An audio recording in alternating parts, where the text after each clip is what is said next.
Yeah, guys. Apologies. Wi-Fi is a bit on the go slow at the moment as well. That's why I'm slightly late as well. I had to have something to eat also because obviously I was having my tea and stuff because I didn't think I'd have a chance later on. So that's why I'm a little bit late, guys. And apologies yet again for the lateness. It's definitely not greatness. It might be for Lee Gunner, although it might not even be for him either. But he's late as well, so I suppose I'm in good company in a way. But anyway, yeah, I'm just trying to bring a few things up. This is really moving slowly. I might just go out. Well, I can't really go out and come back in. I don't know. I'll see what I can do. As long as I won't end the stream, will I? So, it's just going so slowly today, guys. I don't know what's happening with this. It's like blooming Poundland Wi-Fi. This is, isn't it?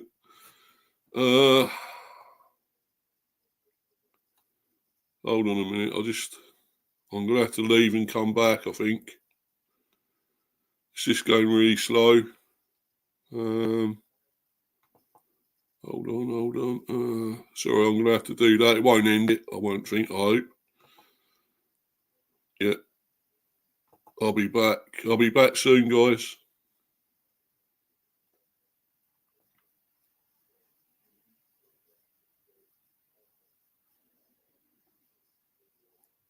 When it actually lets me leave. Yeah.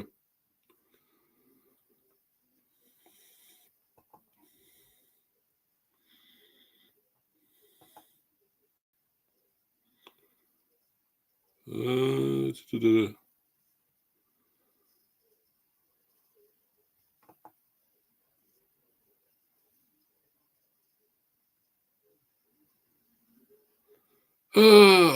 know what's going on here, guys. I really don't know. Having issues here.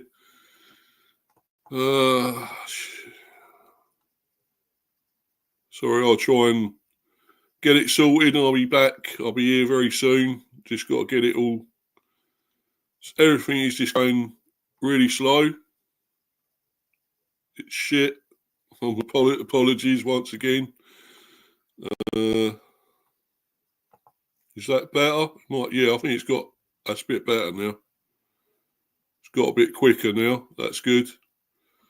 That's better. Right. Yeah, apologies for that, people. I don't know what was going on there, but anyway, hopefully it's all right now. It's sorted. Yeah, keeping it real chill. Big up to you. I think it's JPT, isn't it? Yeah, JPT. Big up to you, bro. Thanks for coming in. We'll get on with this. Obviously, I've got my guest here, Manny. He's waiting patiently, and Orist. Crikey. Well, I know what bloody Orist is doing here. But anyway, I better bring him on as well. But I'll bring Manny on first because he's been patiently waiting and he was first. So I'll bring this man on first. Big up to you, Mr. T. Good evening, I should say. How are you doing?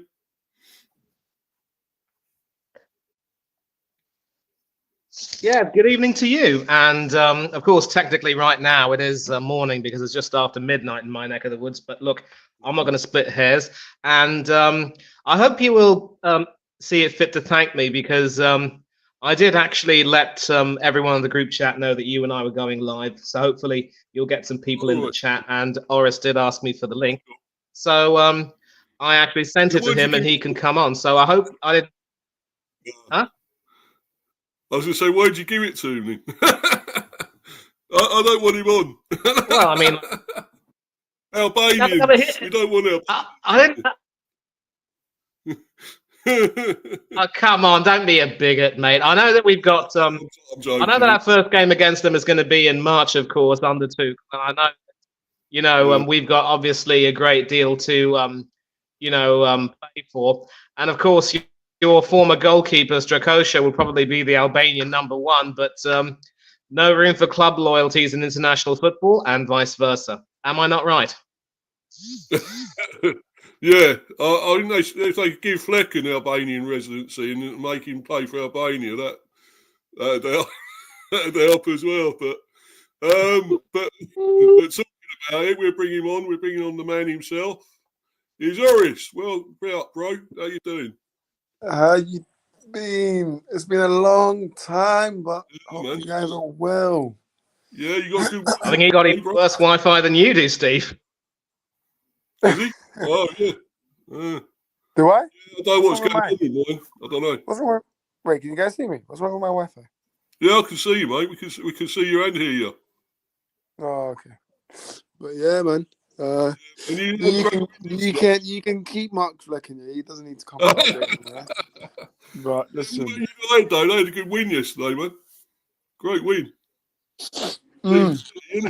Yeah, but I'm sure you want to talk about Brentford first, right? Well, yeah, of course we do, yeah.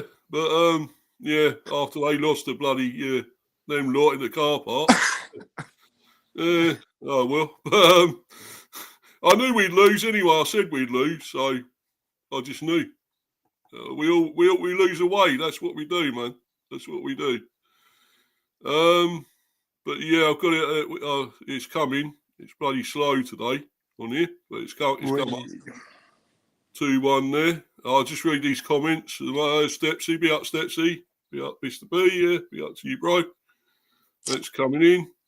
And hi, Manny. Robbie Edwards in. Rob Edwards in. yeah. He's going somewhere else, Rob Edwards. Where's he going? No, he started Luton. Luton. Is he going to Wolves? Who? Rob Edwards. He's still at Luton. Oh, right, yeah, but he might leave there, they said, and go to Wolves. He used to play for Wolves, so he might leave that dodgy area, yeah. Yeah, man. Well, let's get on with this now, and let's get into this. Yeah, we held them till about the 43rd minute, 0-0, and that bloody waste man Cucurella scored the first goal. 43rd minute, and he was sent off later, as we all know, after the final whistle, or just before it, whatever. Was sent off. Deserved to be, I think, because I think he's a little shithouse. I'm sorry. But that's what I think. He's a bit like a Neil Maupay, whatever. So, he wants to be like that. I wish he'd been sent off earlier. He wouldn't have scored. So, there we go. Yeah, and old Jacko, he scored as well. Don't really rate him, but he scored, didn't he? Unfortunately, against us. Yeah, then we got one back, and Bomo, what a goal. Bit late, but there we go, unfortunately. Another defeat away. Just still we're 1 point away, that's it. Not good.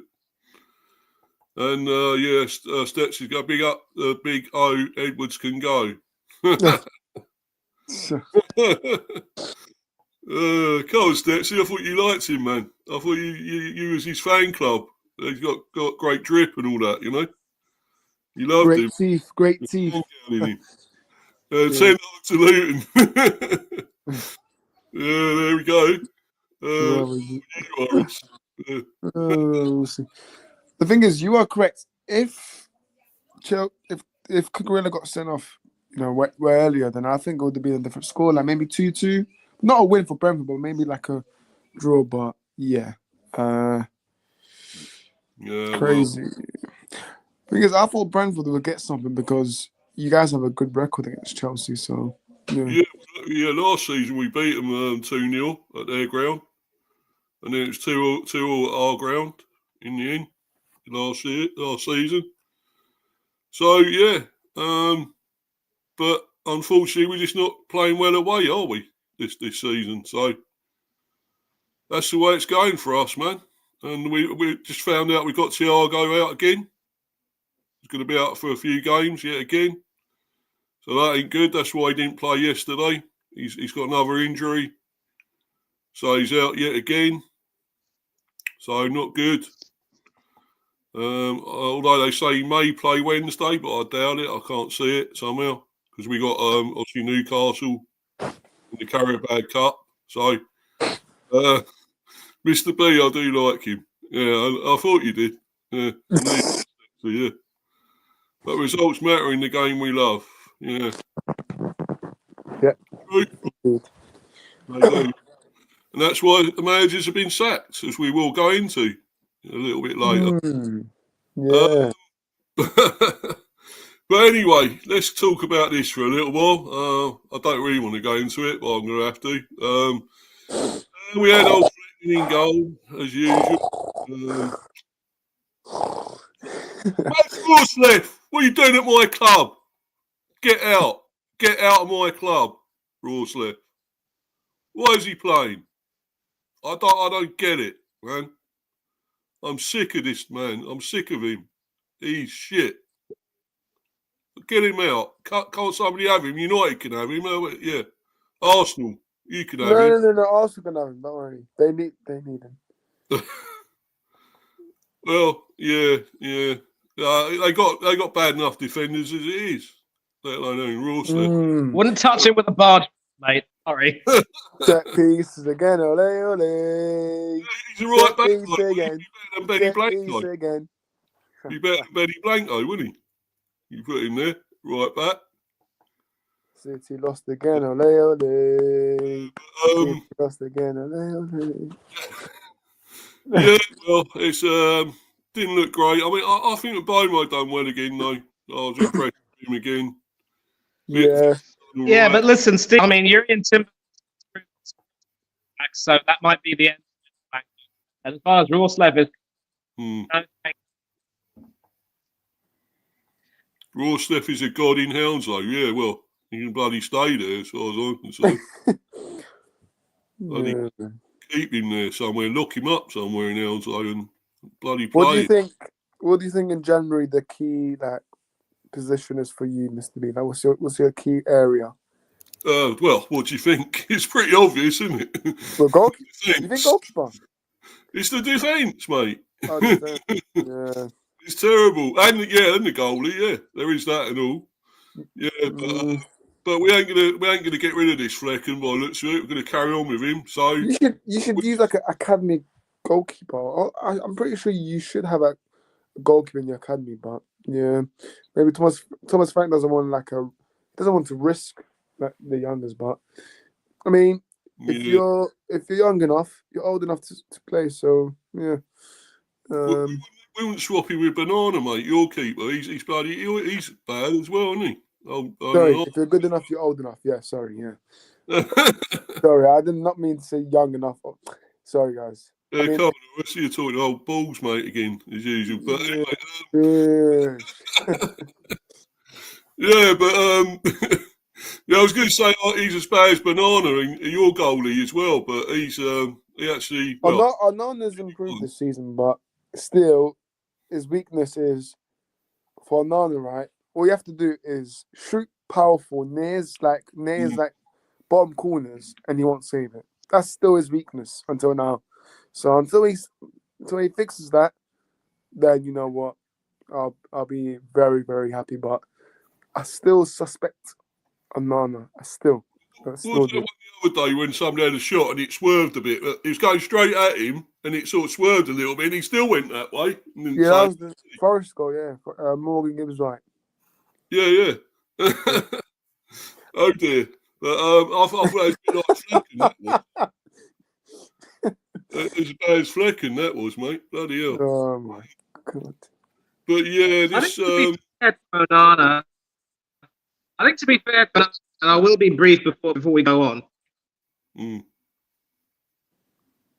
He's clear. Yeah, I'm just saying briefly before we go on, I think to be fair to Onana, you know, he has been obviously improving a great deal, and certainly when Ten Hag was still coach, he was certainly playing quite a bit better, but occasionally he does tend to make quite a few mistakes, and it sort of happens when, you know, you expect your goalkeeper to be able to get to grips with the new tactics that a coach would like to employ.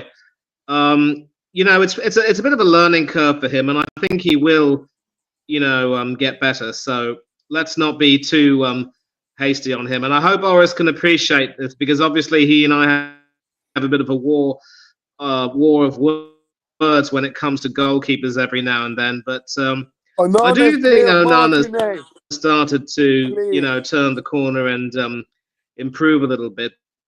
But he will have. He does need to sort of start getting to grips with everything more quickly. There was a BBC Sport article.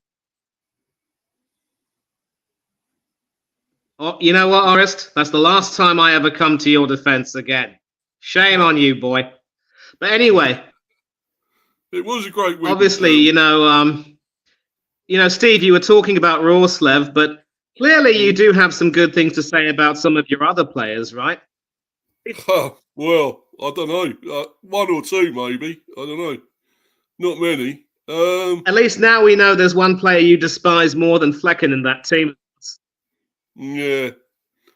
I don't know. It's about 50-50 with that. But yeah. No, but some of them played well. They done all right. It's nothing brilliant. But at least we didn't lose. We didn't get... Well, we did lose, but we didn't get... That's what I meant to say. Mr. B talking bollocks. we didn't get wallets. That's what I'm saying. That's what I'm trying to say. We didn't get wallets. So, yeah, only 2-1 at the end of the day, wouldn't it? And also, let's just clarify this now, yeah? Chelsea are in a title race, yeah? Maresca will keep saying that they're not, but they are. They are. They literally are. They're 2 points behind Liverpool. So I said they were. I thought they were as well. Yeah. No, I'm just saying to the Chelsea fans that they're saying, "Oh, we're not in the title race. We're not ready." But yeah. It looks like I think you do have to get rid of Arteta. That's pretty obvious. Yeah, obviously with the Chelsea connections, clouding. Give me a contract. Yeah. Exactly. Rich. Money agrees. Rich, let me just say thank you for seeing the light because, look, I do. Orest, please. Enough's enough.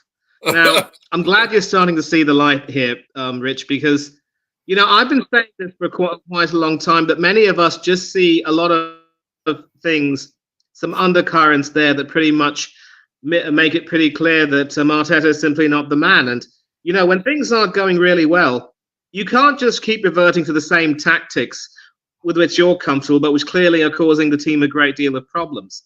We're winning easy enough matches in Europe against teams that, quite frankly, aren't good enough to even cut the mustard in the Premier League. But we had no business drawing to an Everton team that are still deep near the relegation zone.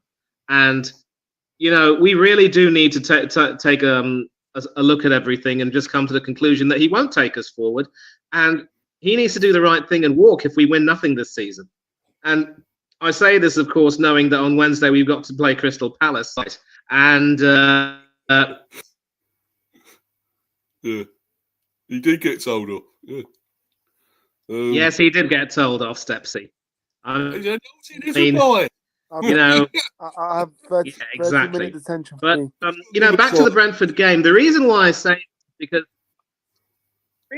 said about this, Steve, is because you still have players like Mbeumo who are consistently performing well, and you obviously knew going into this game that you weren't expected to win, so you probably didn't have very much to lose. But I think you showed that you could more than hold your own against a Chelsea team, and any other day, you probably would have gotten a point, especially given a lot of the controversies that took place. And if I'm sure you never want to see Mark Cucurella again, and I'm sure there are other players you don't want to see. There's certainly one player you do not want to see with a Chelsea connection, even though he's not playing for Chelsea anymore. But as far as Mbeumo is concerned, there has been talk about him leaving. But then if he were to join a big club, I'm not too sure that he would get a start. So again, it begs the question, why would he want to leave? And if he's happy at Brentford, surely, and he wants to stay, surely that should be the end of the discussion, right? The thing is, I don't know what his ambition is, Manny. Does he want to really? He might want to win stuff and win trophies and things. So that's why he might want to leave, because we ain't going to win much. Let's be honest. We might win that Carrier Bag Cup. If we might win that this season, you never know. That'd be great. or whatever. But maybe the FA Cup. But I don't know. I can't see us winning that much. So he might want to go. He might want to leave and win things elsewhere. Then again, he won't go to Arsenal or United, then, will he? But anyway, so What was that? you heard it, Horace. You heard it. No, but I mean, if he goes, he goes. Though there's not a lot we can do about it. We do sell our best players, unfortunately, and he is one of them. I think it might be 50 mil or a bit more. So, we'll take it. We paid less for him. We always make money on our players, even Raya, and he should have. You should have spent more than that. We should have had more than that from you. You gave us 27 million. Fucking bloody Arsenal. Give us 27 million. It should have been 40 or 50 or whatever for him. Bloody skinflints, man. Spurs are bad. They would have paid it all. Yeah. Spurs would have paid all that. We would have got all the money. No, you had to go blooming Arsenal. Like he's going to win anything there. But yeah, Arteta wins the Bottler Awards most seasons. True. I think we all know that. But yeah, so getting back to this, I thought most of the time we were second best there. I thought Chelsea were pretty much more dominant. We did have some chances, but we just couldn't finish them. Couldn't finish our dinner, basically, as usual. But yeah, it was okay. It was better than I think our last game against who's it we lost to away for Villa 3-1. It was better than that. So bit better performance. We just need another point or 3 points now. I think we got Newcastle away, so that Carabao Cup. So yeah, who knows? But of course, I don't know if you're planning on doing that game, Steve. But of course, the big news, of course, it's not really so much news, is that Nick Pope is injured. And ironically, had Pope been playing, because Eddie Howe seems to like him a great deal, you probably would have fancied your chances against him, because he has been very error-prone this season. But instead, it looks as though it'll be Martin Dubravka who will be in goal, with Pope out for a month. I don't think the Greek international Vlachodimos will play, or maybe, might start him instead. So, but Dubravka's a solid goalkeeper, kept a clean sheet, of course, against Leicester, and you might have your hands full up against him. In fact, I'll tell you what, you want a replacement goalkeeper, go for the Slovak. Proven quality. Played against England in the Euros and didn't do half bad. Is it Vlachodimos, did you say? Vlachodimos? Vladimos. Yeah. Vlachodimos. Yeah. Yes, and of course, Vlachodimos was the guy in Greece's goal. Yeah. Lost at Wembley. But we got our revenge this time. That's the way. Yeah, they were a bit slippery at Wembley, weren't they, Greece? But yeah, we done them at their ground, so that's the main thing. But one thing you can say about Pope, he's always good with crosses, isn't he, Pope? Sorry, that was a bit of a joke there. Pope's always good with crosses, isn't he? But yeah. Anyway, we'll move on. This is to his game. Too sure that Howe will keep faith with him much longer, but it is what it is. Yeah, I think Pope might have to say his prayers soon. But anyway, let's get on to this and back to this. And yeah, didn't have that much to show here apart from the goal from Mbeumo, which was really good. Really great goal. Just shows what class he's got, what a class player. And we have got Valdemarsson there. Look, we could be playing him in goal, but for some reason we're not. So there you go. Yannick came on, Shardy came on, of course, and Carvalho. Still disappointed with him, to be honest, Carvalho. Not doing enough, I don't think. Shardy got booked, so Janiot. Yeah, it was okay though. I say it was a bit better performance than against Villa, so we'd take that. It was only 2-1. It didn't get walloped at all. There's the Chelsea team. Sanchez in goal, Gusto, Cucurella. Goodbye, mate. You got sent off, you bloody little wanker. Oh, sorry. Saying that. Apologies, guys. But Fernandes, Tosin, Carwell, Madueke, Caicedo, Jackson. Jacko. He weren't bad, was he? The other day, he done well. So just leave him alone, didn't you, Jacko? Should just beat it, really. Oh, here we go. Sorry, I'm just going into all the Michael Jackson jokes now. So, Palmer, Sancho, Guiu, Jorgensen, Raksaki, who the hell are these? I don't know. George, Renato Vega, Ashim Pong, and Kunku, who came on for Jackson, of course, Dewsbury Hall, and Dizazi with the subs. Very strong team, though. Let's put it that way. It was always going to be tough for us. I think we all knew that. And they're got great form, of course. I think they are in the title race. I'm going to say it. As much as they don't want to. I'm saying they are. How about you, Manny?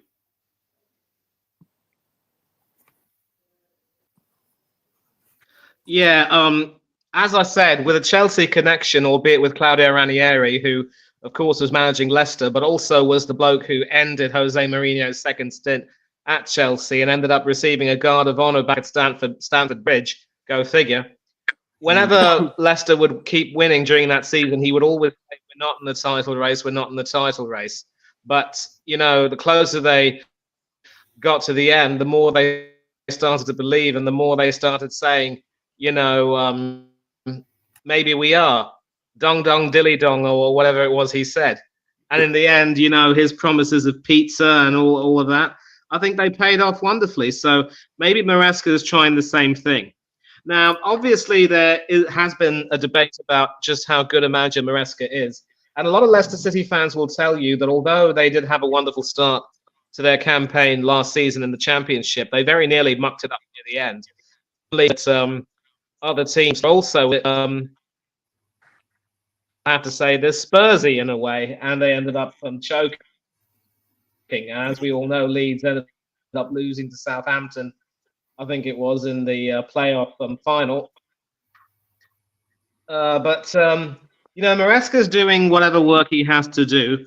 The reason why I don't think they'll win, of course, is because they've already faced Manchester City and lost, although since then we all know how far City have literally deteriorated, not declined, deteriorated. And they played Liverpool at Anfield and lost. And let's not forget that Liverpool do have a game in. They've always fashioned the ability to recover and rise. And that loss to Nottingham Forest remains their only loss this season. Chelsea, on occasions, have either looked dominating, but against you lot, I thought obviously, I didn't see the game, but obviously you must have been exceptionally compact and would have not really given them an inch before, of course, Rorslev, completely mucked it all up.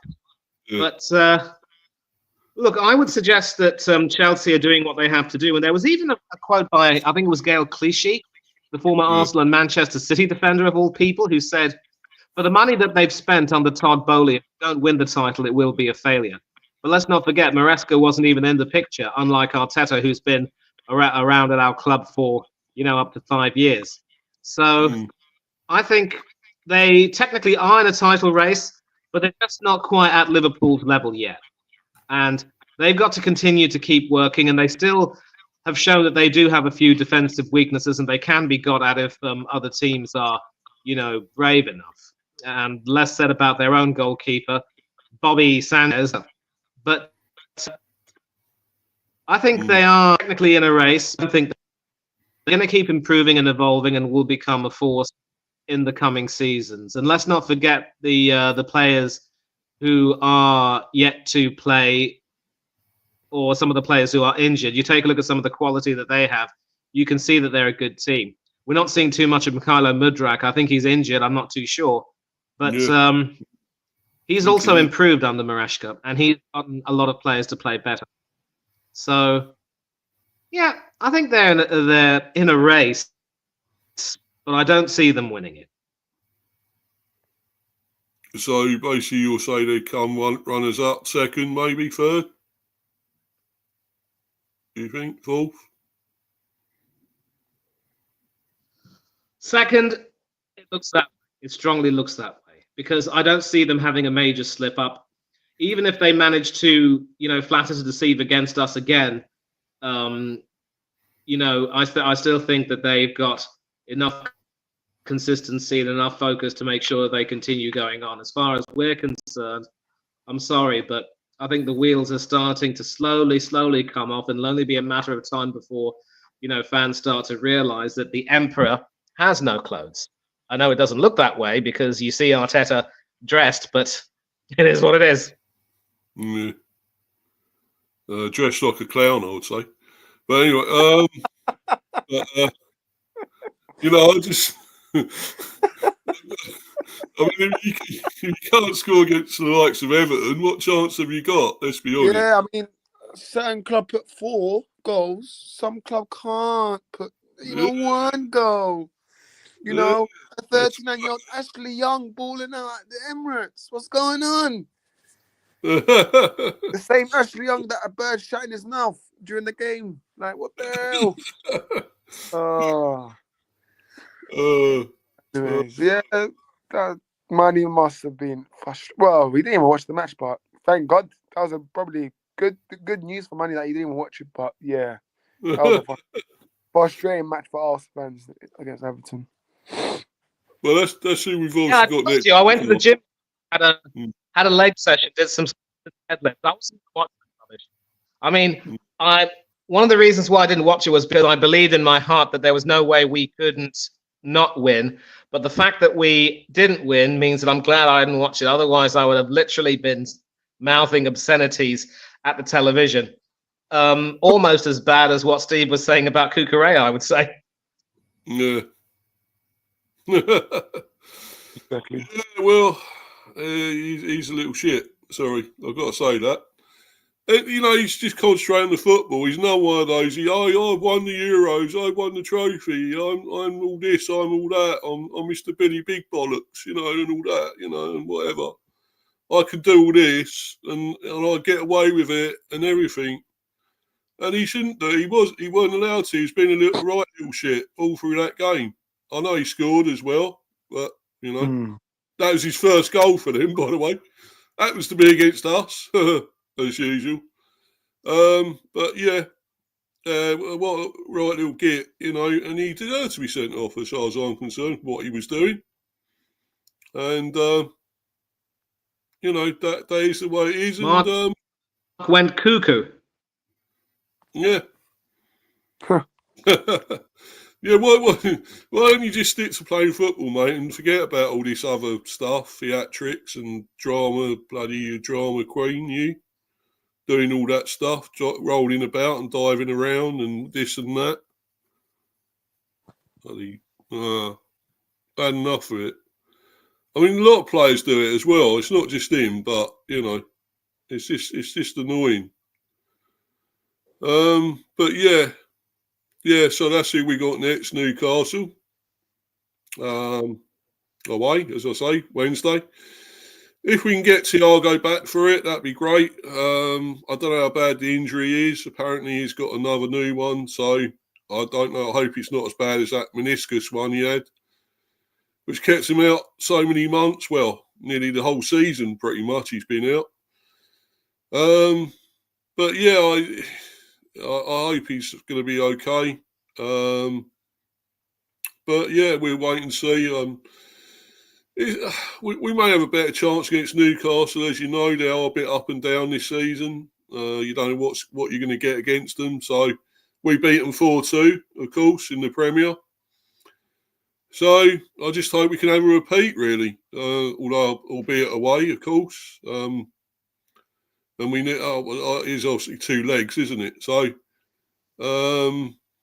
we'll have to wait and see. Home and away. I mean, obviously we know we're better at home. We know what we can do at home.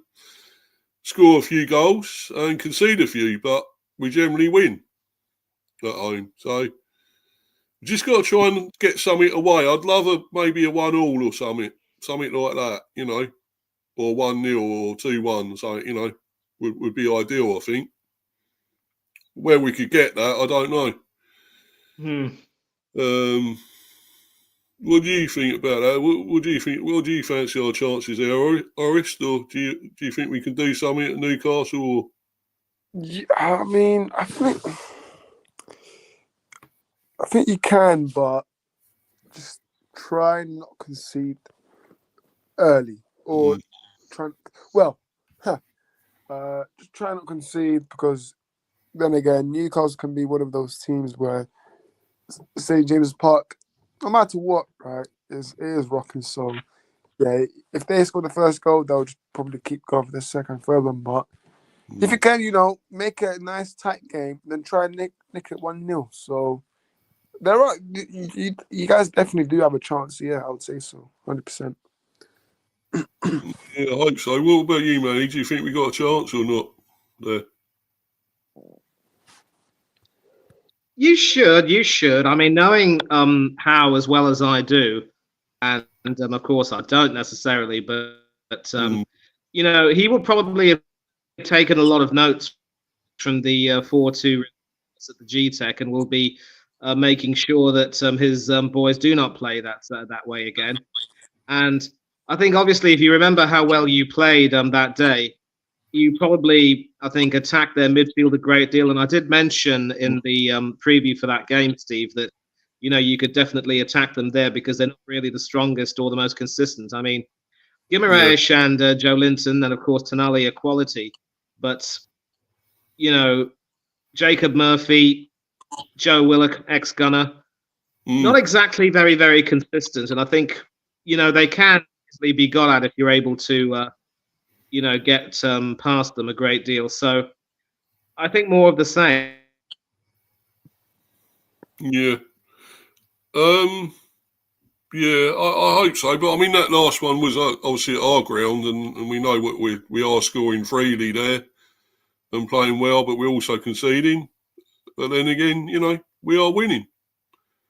So I fancy our chances more at home, I guess. But if we can nick something here, we can nick something at their ground. It'd be brilliant, Also, yeah, sorry to cut you off, but I don't know if I think you have mentioned it before on your channel. But what I liked about your club, right, from they announced it was it a few weeks ago, about the tickets for the 18-year-olds. That's brilliant. The £10.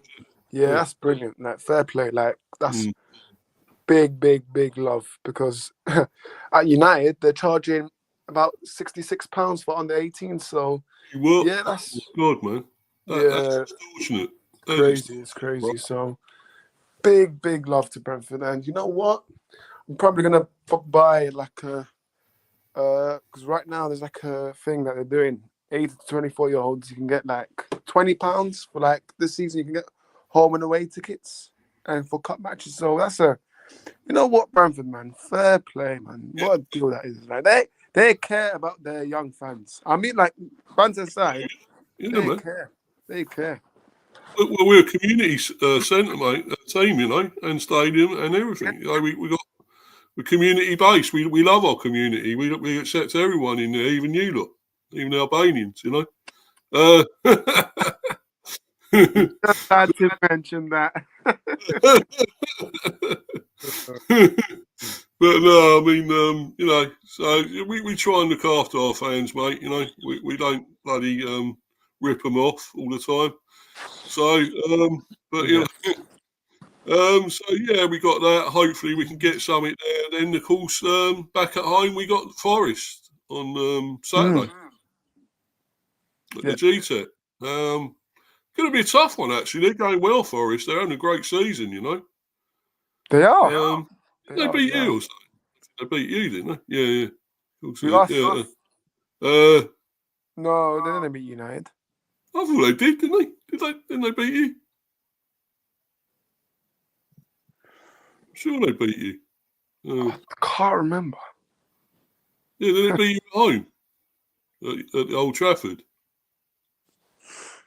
Didn't they beat you there? My memory is so short. Sorry. Oh, Shitford. They beat you there. I'm sure they did. Let me double check. Give me 1 second. Man United versus. I'm sure they beat you. No, we haven't played them yet. It's this month. We played them this month. Yeah. Maybe last season, yeah, but not this season. You played them. So they beat. Oh, you beat Liverpool and all that, didn't they? They beat them at Anfield. And who else did they beat away? They beat. Was it City? Did they? No, it weren't City, was it? I think who they beat away now. They knocked out. Well, they knocked out Chelsea in the cup, but Chelsea played their week. So, but yeah, that's all I can remember. My memory is very short. Oh yes, I don't know what made me think they played you or beat you yet. Yeah, I don't know. So you haven't actually played them yet. Oh well, we're playing them first, so let's hope we can beat them, mate. It's not going to be easy, man, because I know they're really good. They're having a really good season, and on our rate Forest, very good team. But they are very, very good team. They've done better, haven't they? They brought old what's his name back? What's that guy's name? Spirito Santo. They brought him back. So they're doing a lot better. So I know where Manny's gone, by the way, but we will obviously move on and go past that. And I'll just say another one where we can write it off. We lost again away, and nothing again. Still 1 point to show on playing away so far. But anyway, things can only get better, as they say, and the song says so. But yeah, we'll move on and go on to where we'll talk about this, obviously, the sending off of Cucurella. It was a bit strange because I think it happened after the final whistle, didn't it? So yeah, I don't know exactly why, but I know he was being a little git for the whole game. I know he scored, but yeah. But anyway, yeah, old Frankie there. Look, yay, top manager. Yeah, I always say nothing to him, man. He's a little shit. He's a little wanker. Chelsea beat Brentford 2-1. Yeah, we know. Come on, that's to remind me. Keep up pressure in the title race. Mark Cucurella scored opening goal, but was sent off after the final whistle. Premier League explained decision to dismiss Blues defender. Right, let's have it. Let's see the explanation. Mark Cucurella was shown a second yellow card after Chelsea's 2-1 win over Brentford for adopting an aggressive attitude, Horace. That's what it was. An aggressive attitude. Right. Or being a little bastard, basically. The Premier League match centre has confirmed. Cucurella scored the opening goal in Chelsea's triumph, but saw his celebrations cut short after the final whistle when he was shown a yellow card, which, when added to the caution he picked up deep into stoppage time, saw him sent off. Oh dear. What a shame.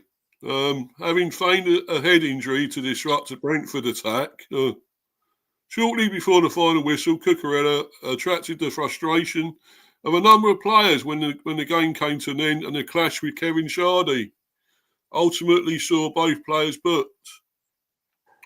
The referee issued a second yellow card to Cucurella for adopting an aggressive attitude, the league statement read. Shardy was also booked for the same offence. He didn't do nothing wrong. What did he do wrong? Why did he get booked? No, yeah, he didn't, Horace. He done nothing, man. yeah. No, yeah. Hey? Where's money? Is money here? Yeah, I don't know where he's gone. He's gone, man. Yeah. It's because you're in here, mate. You scared him off. But Chelsea boss, Enzo Maresca, admitted he was surprised to learn of Cucurella's caution and admitted his frustration towards losing the fullback to a needless suspension. Yeah, well, it's his own stupid fault, though, isn't it? Let's be honest. I didn't see the second yellow card, Maresca said. The referee said the second yellow card was for bad attitude. There are things we can do better. Cucurella's theatrics also drew a response from Brentford manager Thomas Frank. Good old Frankie, yay! I think Cucurella is a top player. Oh, well, I wouldn't say that, Thomas. I wouldn't agree with that, mate. Sorry, I wouldn't. He's doing well, Frank said, but I don't like it when players go to the ground and holding their face. Exactly. I agree, 100%. I will say to Cucurella because I respect him massively. I don't. I respect him at all. The little wanker. So there you go. But, I mean, you know, let's put it this way, Horace, that there's so many of these players around, drama queens, aren't they? Roll about on the floor. They're all actors, mate, you know? They are, mate. They are. What's it going to, man, this game? That's what I want to know. Why do they have to roll around? You know, they're not gentlemen, mate. You know, you got to be respectful to the opposition, to the other players. Did you see Kyle Walker yesterday, man? This guy a drama queen, man. Oh, what an arsehole, man. I lost respect for him as well. Although I don't rate him now anyway. I think he's finished, so No, 100%. Yeah. Right, I've just paid my membership for Brentford, £25. So I just paid for that. So they'll be giving me home and away tickets for the season, including cup matches. So listen, I'll be watching Ruben Amorim slapping you up at Hounslow. Okay. I thought you should say you'll be watching better football when you see us play. Oh, probably. We'll see. Yeah, man, it's better than old Chitford, you know. Probably, yeah. Don't get all that water coming off the roof, mate. All the water coming through and that, all the piss coming off it. So, purchase. But anyway, so have you got anything to add to this, mate, before we move on? What do you think about that, what he done? Yeah, I mean, it's just silly, really. But that's all footballers. So I'm not surprised. But they just, roll around, pretending, even though they get paid a lot, and they just go on the floor, acting like what? They're meant to be like grown adults, like what, 20, 25, 26? They're acting like 12, 13-year-olds. Like even my team doesn't even do that, and they're 10 years old. So, yeah. Yeah, but they're kids, mate, or whatever. They're allowed to do that, aren't they? not grown adults, not grown, you know, great big adult men, you know. They shouldn't be doing that, should they? Let's be honest. But yeah, it's his own fault then, isn't it? I mean, I don't know if they're going to appeal this or not. I don't know. They might, but they could, but I don't think. Will it do any good? I don't think it will. Because if they've made a decision, that's it. Surely that's what they ain't gonna back down now, are they? I wouldn't have thought. Unless Chelsea slip them a few readies, old fat Bodie gives them a few readies, mate, and there's some dosh here. There's some dosh. Or Dulux. And you can get that red card rescinded. Yeah, about that. No, I'd turn him to fuck off. Well, I would, Horace. I would, man. Yeah. Be honest now. The funny thing is, you actually would. Yeah. Yeah. Yeah, because I mean, you can't. You know, you can't. It's like Man City with all them charges, man. They're going to get away with it yet again, aren't they? Yet again.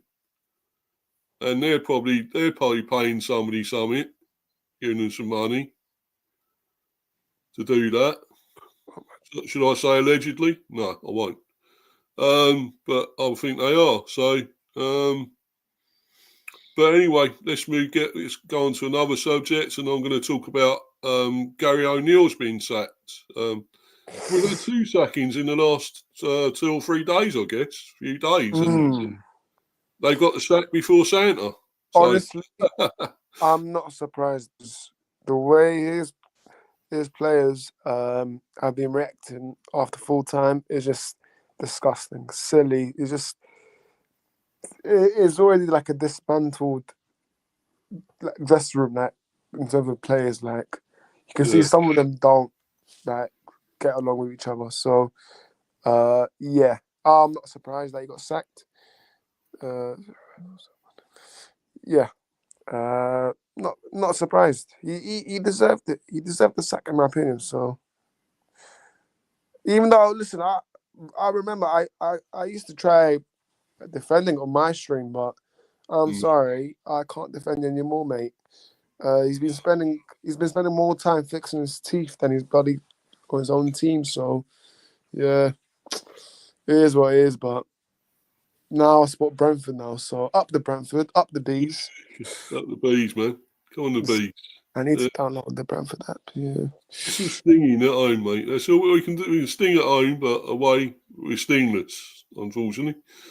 But yeah, so obviously here, I think he's a great manager, Gary O'Neill. I do rate him, but He's brilliant. Yeah, his hands are tied there as well. The way it's going there with that regime there. I think it's what is they call it? Aeneas? Is it Aeneas or whatever? I can't remember what they're called there. What's that thing there? With I'm trying. They got some sort of consortium thing, haven't they? Yeah, I haven't seen that. Well, I think they're sort of the manager. Whoever's going to manage them will be hands are tied basically with what goes on there. So whoever comes in have to get used to it basically. The way it's run, I can't even see where. I can't remember what it's called now. Come on, it might say it here, isn't it? No, hierarchy. What the fuck is it, man? I thought it'd be here, man. Can't think of the name now, but I know it's. I keep thinking of Ineos, but is that Man United? No, yeah, that's us. Yeah. That's bloody Man U. Any holes, mate. Any holes. That's what they're called. Any hoes, yeah. There's Ollie there, look. Ollie's at the wheel, Ollie's at the wheel. No. La la la la la la. Ollie's at the wheel, No, it's old Amarin's at the wheel now, mate, isn't it? So. Ruben Amorim, Ruben Amorim, Ruben Amorim. Yeah, I can't think of their thing there, but yeah. Apparently they whoever comes to manage there, his sort of hands are tied, basically. So he didn't get much chance. He didn't get to do what he wanted to do, the players he wanted, or whatever system he wanted, and I felt sorry for him really, but I guess they had to get rid of him. Unfortunately, I think it was bad when they sacked him at Bournemouth after what he done keeping them up. That was brilliant. But look at them now, Bournemouth, the way they're going on under Iriola. So yeah, they're doing brilliant under him. So who cares? And Manny's back. Where have you been, Mr. T? I want to know what's been up. What have you been up to?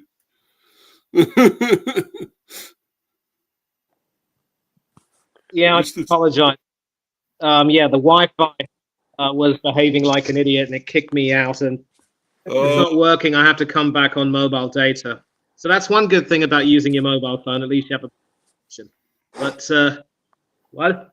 You were in time for this, mate. Anyway, for talking about Gary O'Neill, the sacking. Pardon me. What do you make of all this, Manny? Yeah, I hope I didn't miss very much. I mean, obviously, For me, No, we were talking about Cucurella really before, weren't yeah, we? if you were speaking about Russell Yeah. Martin getting sacked, he deserved it. We ain't spoke about it yet. No, we don't Oh, go yeah. O'Neill first. The man's cuckoo, it has to be said. Yeah, he was the first one, O'Neill, to go, wasn't he? So we're doing him first. Yeah, just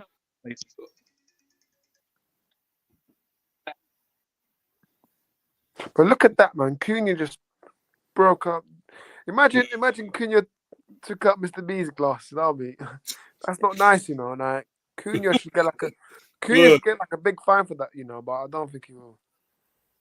Yeah, man. But yeah, I rate him though, Cunha. He's a great player, but that was stupid fantastic. there. He's got again. He's got again, Manny. He's gone again. He's on Pound and Wi-Fi, I think, or Emirates Wi-Fi, I think. Yeah, they go shit like his team disappear. Yeah, the old bottlers. Yeah, a bit like United. About the Arsenal. Shame about the Arsenal. Yeah, no, it's a good win for United, mate. Anyway, I bet you're happy about that yesterday. Fantastic win. Yeah, man. Yeah, shall we talk about it? If you want to. Can do, because I want to hear what Manny says about Gary O'Neill. So we Well, a little bit. His Wi-Fi's not working tonight. So yeah. Yeah, talk about United for a bit there, man. But he's got the Sean Dyche Wi-Fi. But yeah, I mean, look. Yeah. Sorry, go on. Yeah. Look, I thought, you know what? I give my credits to Ruben Amorim because I mean, wow, you dropped Rashford. Sorry, let me just put my camera on. Yeah, sorry. Rashford and Garnacho dropped from the squad. They don't even make it to the bench, right? And we still win. That is just shows that we're not reliant on Garnacho, Rashford, and whatever happened. Apparently, there's been a lot of stories. Apparently, Garnacho's been leaking the lineup, or I don't even know what's going on. But listen, Amorim has standards, and that's what we needed in a manager. Because before that, we had the manager says, "Oh, we stick to the plan. We stick to the plan. Stick to the plan." So no, yeah, bounce back. But yeah, listen. City second half for me, they were horrible. It was all United second. Where's the last time I've seen United having a controlled game against Man City? Big Man City. The city is yours. The city is yours. 20,000 M6. Are you fucking sure? So listen, all the City fans can have that, yeah? Yeah. Hold that, man. Hold that. Yeah. We had United fans. New one, Norwich. You ripped him a new one, man. We had United fans singing to Pep, "You're getting sacked in the morning." Yeah, and sacked. Hopefully Brentford fans can sing that to Pep as well when they slap them up. But let's see. But yeah, no, I enjoyed it. Last minute, people, there's rival fans saying, "Why are you celebrating?" I mean, listen, last minute goal against in the Manchester derby, I'm celebrating. I don't care. Yes, we're still 13th, but last minute goal against your arch rivals, in a big Manchester derby. Yeah, you have to celebrate. Amad Diallo, what a player, man! What a player. Yeah, man. Talk about him. I think he's brilliant, that player. He's brilliant. He's absolutely brilliant. Come on, man. Yeah. Big him up, son, man. Come on. Of course. No, Diallo was brilliant. I thought, you know what? Yeah, I'm. There's another player that I'll big up, but I'm not. You know that I'm not his biggest fan, but Harry Maguire was solid as well. Oh, he was actually. Yeah. I thought Maguire was good. Like, where was Haaland? Haaland was nowhere to be found. The Norwegian, apparently, this is what the sea fans call him, the Norwegian meat feast, apparently. How about the Norwegian meat shit? That's what he is, mate. So listen, no, it feels good to win in the Manchester derby. This is Ruben. So Ruben Amorim is the first United manager since Fergie to win their first Manchester derby. So that's brilliant. That's absolutely man. well. Just shows how shocking the other coaches have been. So yeah. We actually have a coach now that I will trust and back, and I'm excited. I'm excited to see how the future pans out. But listen, we take it one game at a time.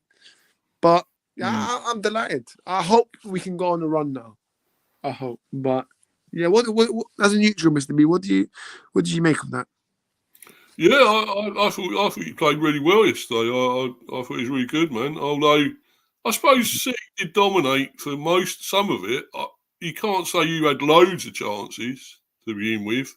Yeah. And they were 1-0 up. But I thought you came into it well in the second half, more into the second half and all that. And as you say, Diallo was amazing, was brilliant. Well, what a game, that young man, you know. How old is he? What, 18 is he? Or 19 or something? Diallo's like 21, yeah. 21? Yeah, I thought he was younger than that. Bloody hell, man. Yeah. But, I mean, he's some player, isn't he, you know? And I think, will he play? Can he play? He can play for England, can't he? Has he played yet or not for England? For England? He can't he? Can he play for England? Ahmad, no, he's from Ivory Coast. Oh, is he? I thought he was, No. I don't know what. But I don't know. I mean, you know, some of them, you know, like Mainu and that don't sound English, does he? Yeah, he plays for England. So yeah. Mainu. So I'm trying to get Brentford versus Manchester City tickets. Bloody hell, why isn't it working?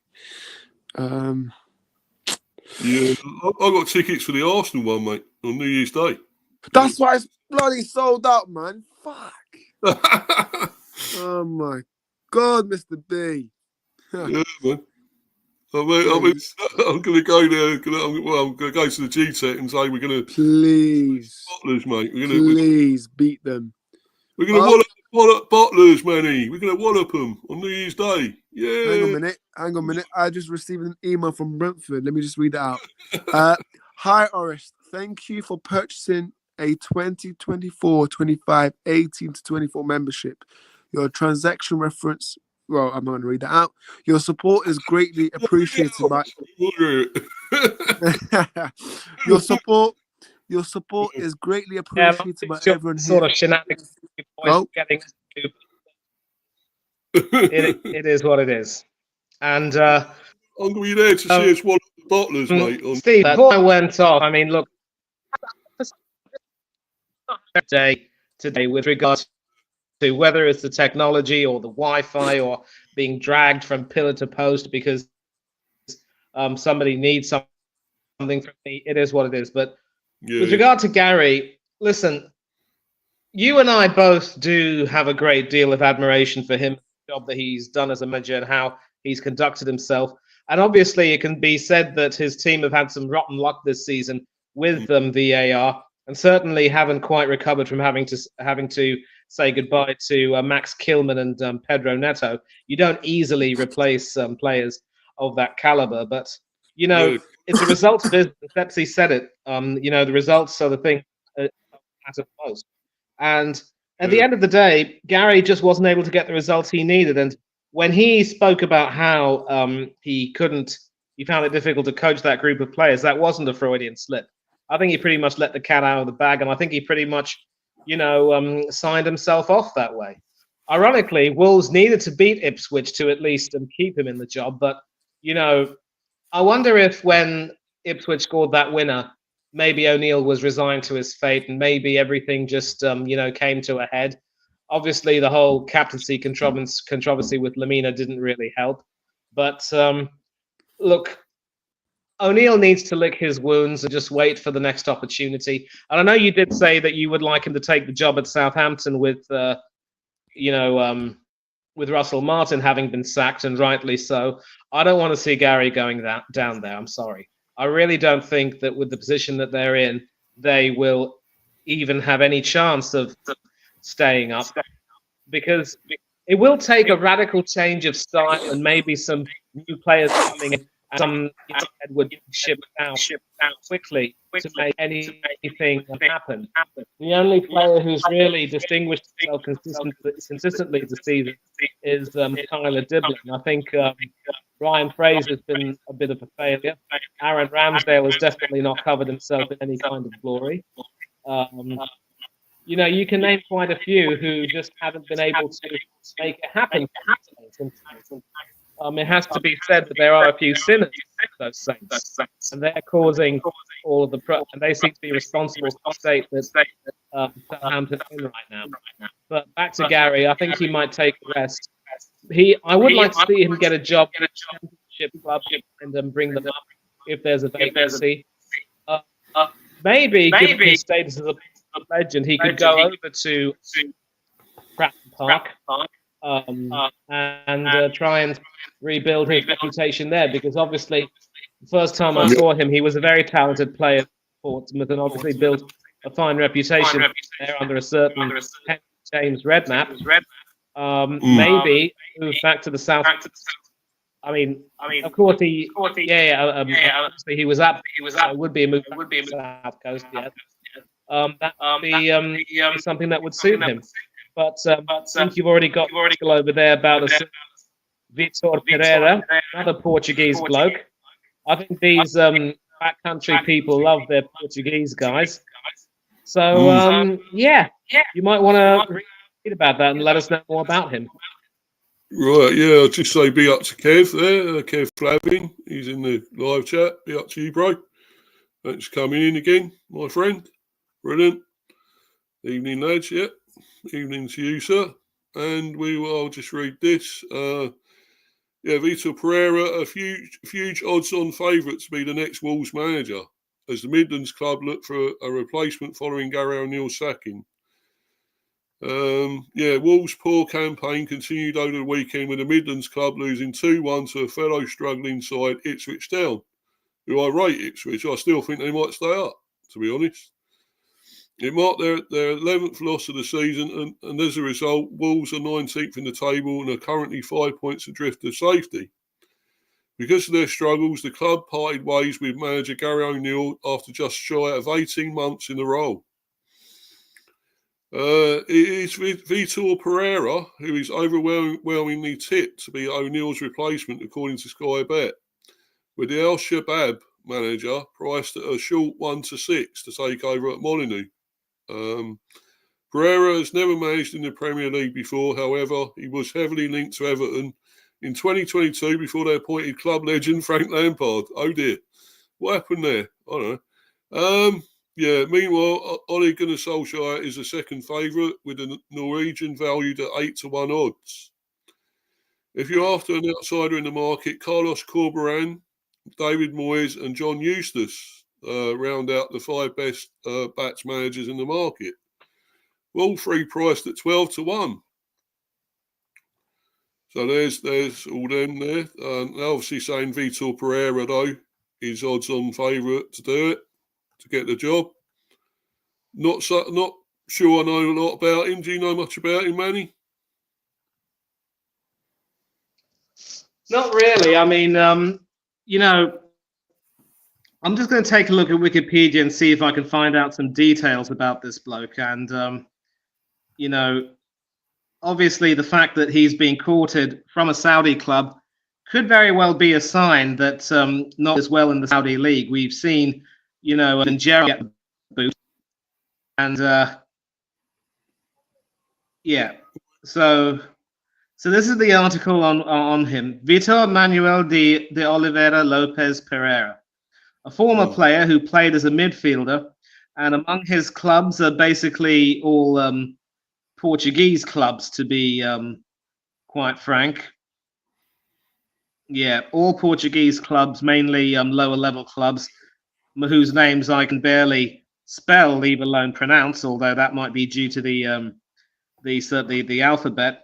He's managed at Porto for a couple of years and had a long stint over there working with the juniors, and was also an assistant for 2 years before being promoted to the top job. He's coached in the Middle East before with Al Ahly, and that of course was the Jeddah-based club, and he ended up coming back to Al Shabab. In between, he's coached at the Greek side Olympiacos, the Turkish side Fenerbahce, 1860 Munich in Germany, a very short stint, didn't last long, as was Olympiacos. He's coached in China with Shanghai SIPG, made a short return to Fenerbahce, and then moved to Brazil to coach with secondary clubs Corinthians and Flamengo, but they weren't very stints, and was with Al Shabab. And as far as his honours are concerned, he was a two-time Primeira Liga winner with Pereira Porto, and also won the Supertaça Candido de Oliveira in those 2 seasons, I believe. Taça de Liga runner-up, that's League Cup runner-up, and was also runner-up for the UEFA Super Cup. So not too bad in terms of pedigree there. Although I think he actually, And then of course with Olympiacos, he did win the Super League. He won the Chinese Super League. Was didn't do too badly with Corinthians, Flamengo, and of course, with Al Shabab, he was manager of the month. But obviously, one of the reasons why the club are quite him is because, in as much as a manager can earn a good deal of money in Saudi, they can also be very ruthless and unforgiving if the results are not really in their favor. So, I would definitely go so far to say that he wouldn't be bad. He certainly has decent experience. He's once back in Portugal, and probably might be a more senior coaching figure to Amorim, and obviously he was managing before Amorim came into the picture, maybe I would say. Or maybe I'm mistaken. But he wouldn't be a bad acquisition. As I said, the Black Country boys, their Portuguese manager. So I think it might be an ambition for him to manage in the Premier League, and he might certainly, he will definitely jump at the opportunity. I'm not really a big fan of trying to, snap these managers in the middle of the season, but I'm not sure how well Al Shabab are doing in the Saudi League. And if he's that tempted, then he could very well end up parting ways with that club, and then making the move all the way to the Midlands. So it wouldn't be a bad acquisition. Maybe Morris can give his opinions too. Yeah, cool. Yeah, what do you think about Horace, about this manager? Do you know much about him? If I'm being honest, I've never heard of him. It might be a bit dodgy because obviously no Premier League experience. Wait, there is an echo. I don't think it's me, is it? I hope not. Wait, hello. I can't hear that echo either. No, it's gone. But yeah, what I was saying, it might be a bit risky, but why not give it a shot? But I mean, all I'm saying, just don't get Ole Gunnar Solskjaer because he's not the man for you. And yeah, because even though he might do good at a lower team, Ole Gunnar Solskjaer, but he was never the right man for United. But obviously, Wolves, if they're looking at him as well, then yeah. I would try to say if they're trying to get Vitor Pereira or Solskjaer, and if they're looking at who's got Premier League experience, probably Ole. But if they actually believe in the right man, then they go get the Vitor Pereira. Yeah. Well, it sounds like he may be a good choice. I know he's been around a few teams, obviously. He's in Shanghai or something before at one stage, I believe. The Shanghai team. And where else was he? Was he Spain? Was he in Spain? or something. I know he's been to a few clubs around the world. But yeah, it's actually the Fosun. I think it's called the Fosun Group Wolves Guochang. They're was it owners or whatever they are? And apparently O'Neill had his hands tied there. So whoever goes in there is going to have their hands tied a bit, and they won't have a lot of control over what's going on. So they want somebody who can handle that, who don't mind managing under all that, Maybe obviously Pereira is the one then. He probably won't mind it. He can work under that. But obviously, I think O'Neill was frustrated. I'm sure he was. But obviously he's gone, unfortunately. Now I'm sure it'll be very soon when this new guy is instated there. So he's brought in. So we'll see. But obviously I'll go to the next one, and that's as we know, Russell Martin was also fired. And really, I think it was only a matter of time with this. It was a dead man walking, I suppose you could say, really. Obviously it was always going to go that way, the way the results were going. I think he'd won only 2 out of 17 or something? They'd won. So, not great, was it? And the way they were playing, you can't do that in the Premier. You just can't play like that. And, Burnley tried to do it, as we know. And look what happened there with Old Company. He tried to do that. And, he obviously went off to Bayern Munich. How he got that job, I don't know.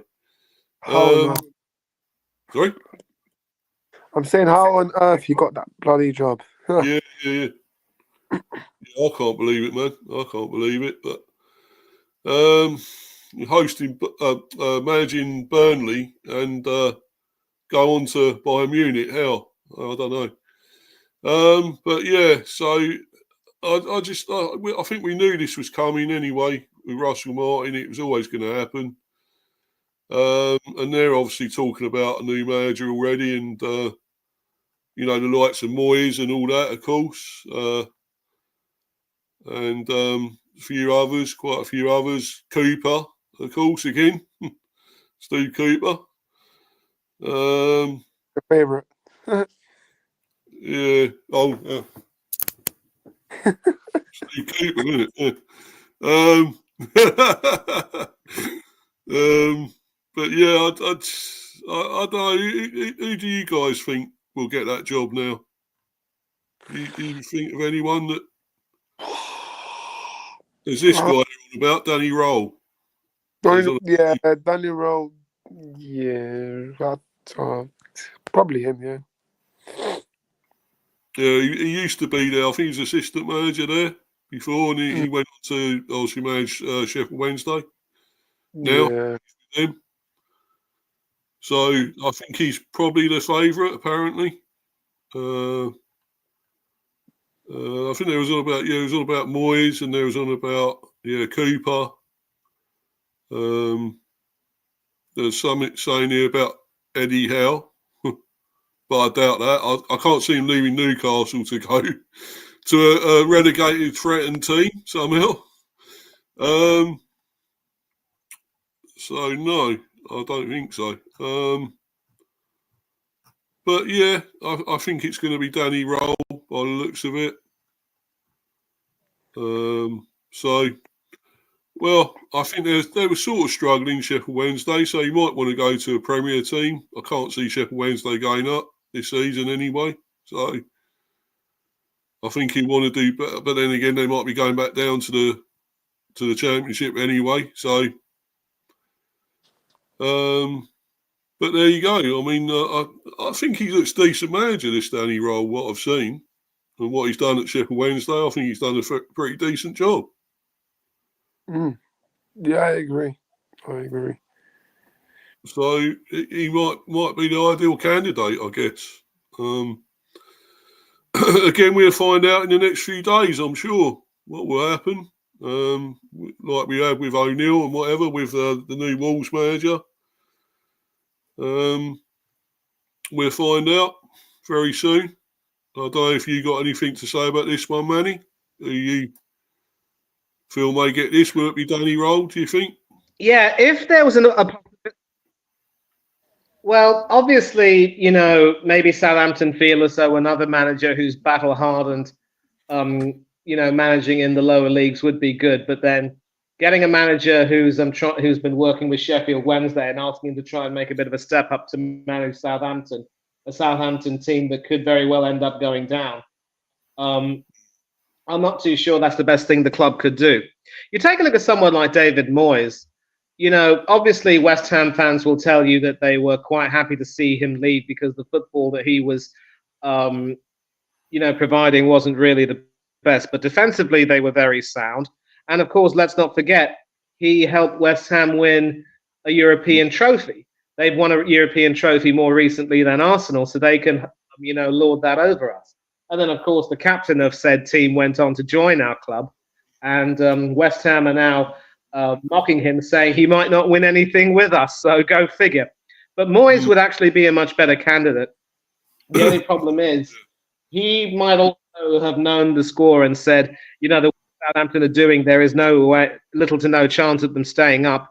I do seem to remember, obviously, I think it was the West Bromwich Albion team that bottom of the table at Christmas time.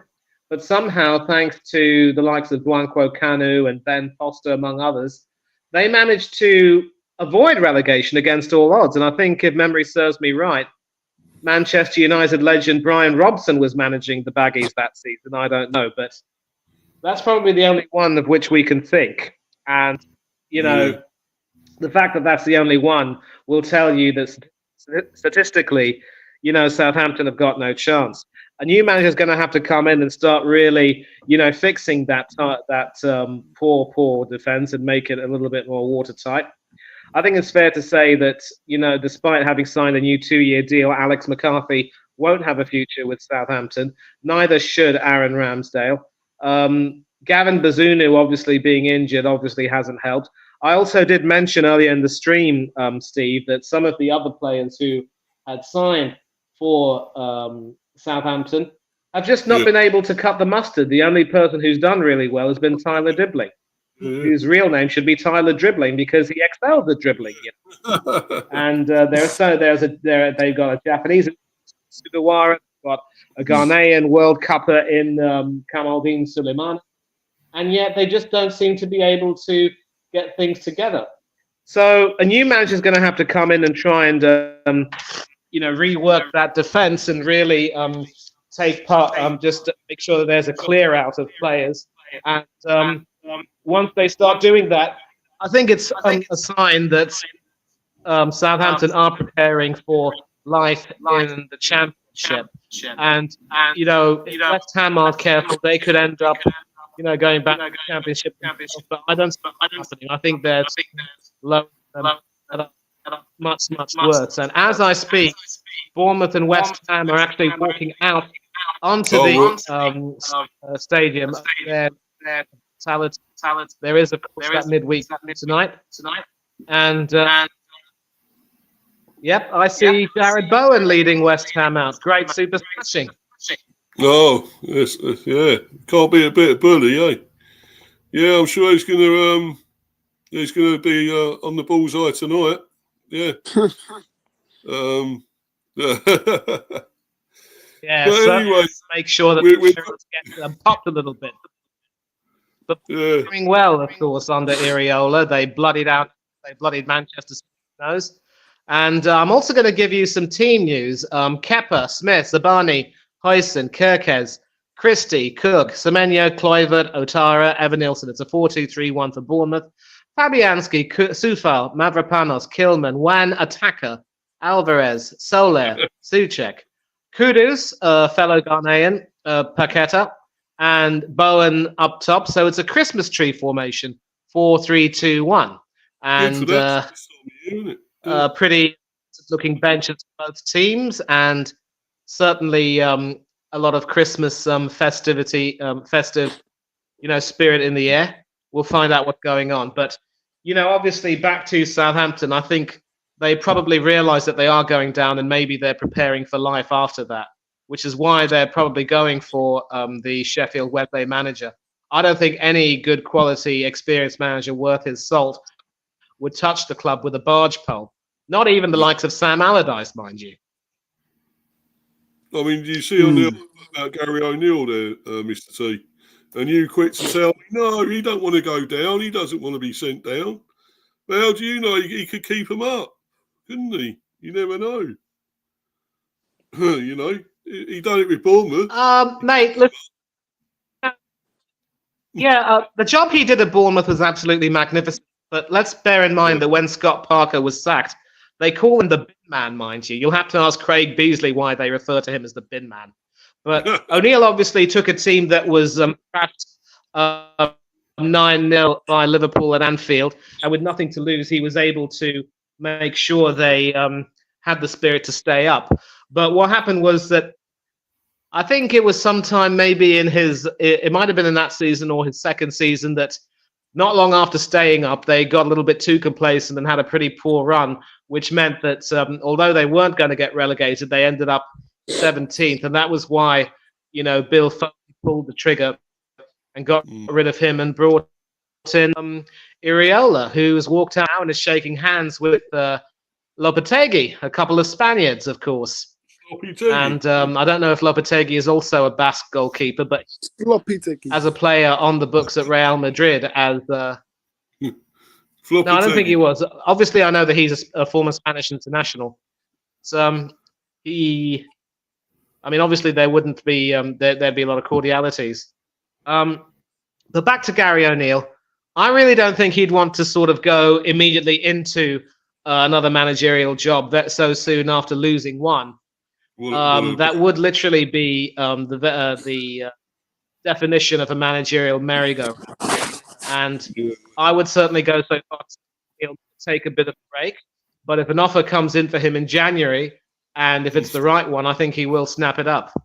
If Lopetegui gets sacked at West Ham, maybe he could go over there. He played at West Ham too, And Tony from Early Doors Football Team has said that he wouldn't mind having Gary O'Neill come over there. But, I think it's fair to say that defence is really his forte. So we'll have to take a look. And they've just kicked off the Vitality Stadium, but no commentary from the match. There will be goal alerts, though. Yeah, cool. I mean, we're going on to the last subject now anyway, fellas. So, this thing with Saudi Arabia. A very contentious thing here about them getting the World Cup in 2034, when hosting that. Do we think there's any backhanders or anything involved, or was it Infantino? Is he in with any of them? Do you think to get them? He's the one. Mate, that's not a question worth asking. Go on. Yeah, go on, Manny. Sorry, go ahead. No. Oris can say what he wants to say. Yeah, I was saying Infantino. He's the one that's dodgy in charge, but yeah, he's a dodgy person. I mean, I've just got this article. He might have infants in. For money. I'm just going to read the article. Yeah. It's not good, is it? When you look at this, you think, well, why are they hosting it? Why are they allowed to host this? It was the same with Qatar as well, wasn't it? Let's be honest.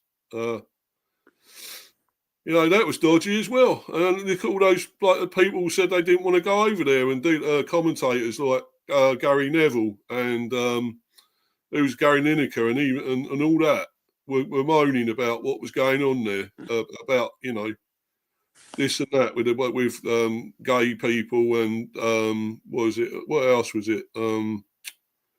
Women and all that. They have things against that. So I don't know, and yet they still went over there. A bunch of hypocrites, as far as I'm concerned. they still went and done it, didn't they? They still worked over there, done the coverage. And it's going to be the same with this, isn't it? I mean, why should it be allowed if they're going to kill their own gay people? You know, it's not good. Yeah, They're supposed to be welcome, apparently. They're going to welcome all LGBTQT plus, you know, the community. So, well, good luck with that one then. If they're going to do this to them, tell me now. Steve-O, you finally made it. I mean, Arnie, you're the one that's coming a bit late, my friend. Yeah, Mr. AirPod, Everton, innit? 10th, innit? Everton, 10th, innit? Mr. AirPod. Yeah. Anyone know where I can watch? I mean, just search up crack streams, and then you'll find. Yeah. You should find the Inter game. But yeah, look, for me, I'm just gonna quickly say on this. Arnie, I'm on, man, so don't moan about it, all right? I'm a bit late. Calm down. Obviously, in Islam, it's prohibited to be like same-sex marriage, or they're against that. But obviously, in like Middle East, like Saudi, like they see it that, oh, if you like the same gender, then you get chopped off, which I don't agree with, even though I am Muslim myself. But yeah, no one should be killed, in my opinion, because they like the same gender. But yeah, I mean, I can't. Who am I to say what? But it's just my opinion, really. For me, it's wrong to be killing someone, but then again, people should understand that. Not the killing, but people just should understand in general that Saudi is a Muslim country, so they wouldn't allow, LGBT. Hendo went to Saudi repping pride. Nothing happened to him, though. You not should check countries like Uganda where death sentence is still legal. Listen, the thing is, death sentence should be legal in the UK. People would disagree with me, but I think we should bring back the death sentence. Yeah. Because this country's messed up, man. This country's messed up. Like the amount of phone robberies that's increased recently, that is absolutely mental. But listen, now people nowadays have to hold two hands with their phones now. Two hands outside of London. If you go outside, you have to hold two hands. You have to be like scanning who's behind you. So it's just getting worse, bro. Getting worse. But listen, World Cup in Saudi Arabia, but it is what it is. Like they even put Serbia with Albania together. So they're messed up. FIFA, man. FIFA's messed up. Yeah, Rod Stewart's got a good idea. Though he knows what he's doing. Turned down the country gig there in the country or something. So Saudi Arabia gig because of anti-LGBTQ plus human rights abuses. I totally agree with him. Rod Stewart. I would do that as well. I would turn them down. I wouldn't go if that's what was going on. So, yeah, what a hero that man is. Brilliant. I figured that. But I just, I think it was the same in Qatar, though, wasn't it? I think everyone was wary about it being there. It shouldn't have been there, really. It went okay. It was run brilliantly. Great, It was good most of the time, the games and everything. Then it was about people being made welcome, wasn't it? To be coming into the stadium, to be allowed, to do what they want to do, and feel free to do that. And then some of them weren't. They were being, pushed down because of their sexuality or whatever, or their gender or whatever, or the colour or anything like that. So But it was bad. But in that way, I don't know though. Was there a lot of incidents went on? I don't remember there being really bad issues going on there in the end. So maybe it did run a bit smoother than we thought. What about you, Manny? What did you think of it all? Well, we need to bear in mind, of course, we do have a Saudi Arabian, a Moroccan Saudi Arabian friend in our group chat. Zia talks, of course, Aziz, I think, and you know, he obviously lives there and is probably excited about the prospect of the tournament coming over there to the kingdom. As is another friend of mine, Fuad, of course, and Steve, you might remember him from his appearances on Del Boy Gunner TV as the deluded Arteta fan. Now I think he started to see the light and say, "Now we got to get rid of him." But also, not a lot of people will know this, but yeah, but not a lot of people will know this. But in 1992, when I was about 11 years old, my family and I moved to Saudi. We obviously moved there because, you know, I was supposed to go to my local grammar school in Dartford and sort of join the ranks of Mick Jagger and Keith Richards, who were both educated at that school. And I always say that unlike the two of them, I can get satisfaction very easily. Thank you very much. You didn't paint it black. And, exactly. You know, nobody had to start me up either. But, you know, obviously because the economic situation wasn't really that good, we had the Black Monday stock market crash barely 2 years or so ago. And of course, the whole poll tax issue, which meant that Margaret Thatcher was pretty much kicked out of the leadership of her own party like a dog in the night, as Dennis Skinner memorably said not too long ago. And then, of course, it meant that the then Chancellor of the Exchequer, John Major, ended up succeeding her. And, you know, he ended up somehow winning the prime ministership, of course. But in 92, you know, obviously Dad had an opportunity to move to the Middle East and earn a bit more money. And so it was a chance that he couldn't turn down. And it meant, obviously, for my sisters and me, we had to, you know, give up all of our dreams of a wonderful future in England and adjust to life in the Middle East. And when we went there to Yanbu, obviously one of the first things we did, we were, for the record, we were living in a city called Yanbu, which is not too far from Jeddah on the west coast. But, you know, the nearest international airport, of course, was Jeddah. And I suppose if I were to have followed the Saudi League, then my local team would have been Al Ittihad, but no chance of that. And when we were there, you know, the rules then were even stricter than they are now.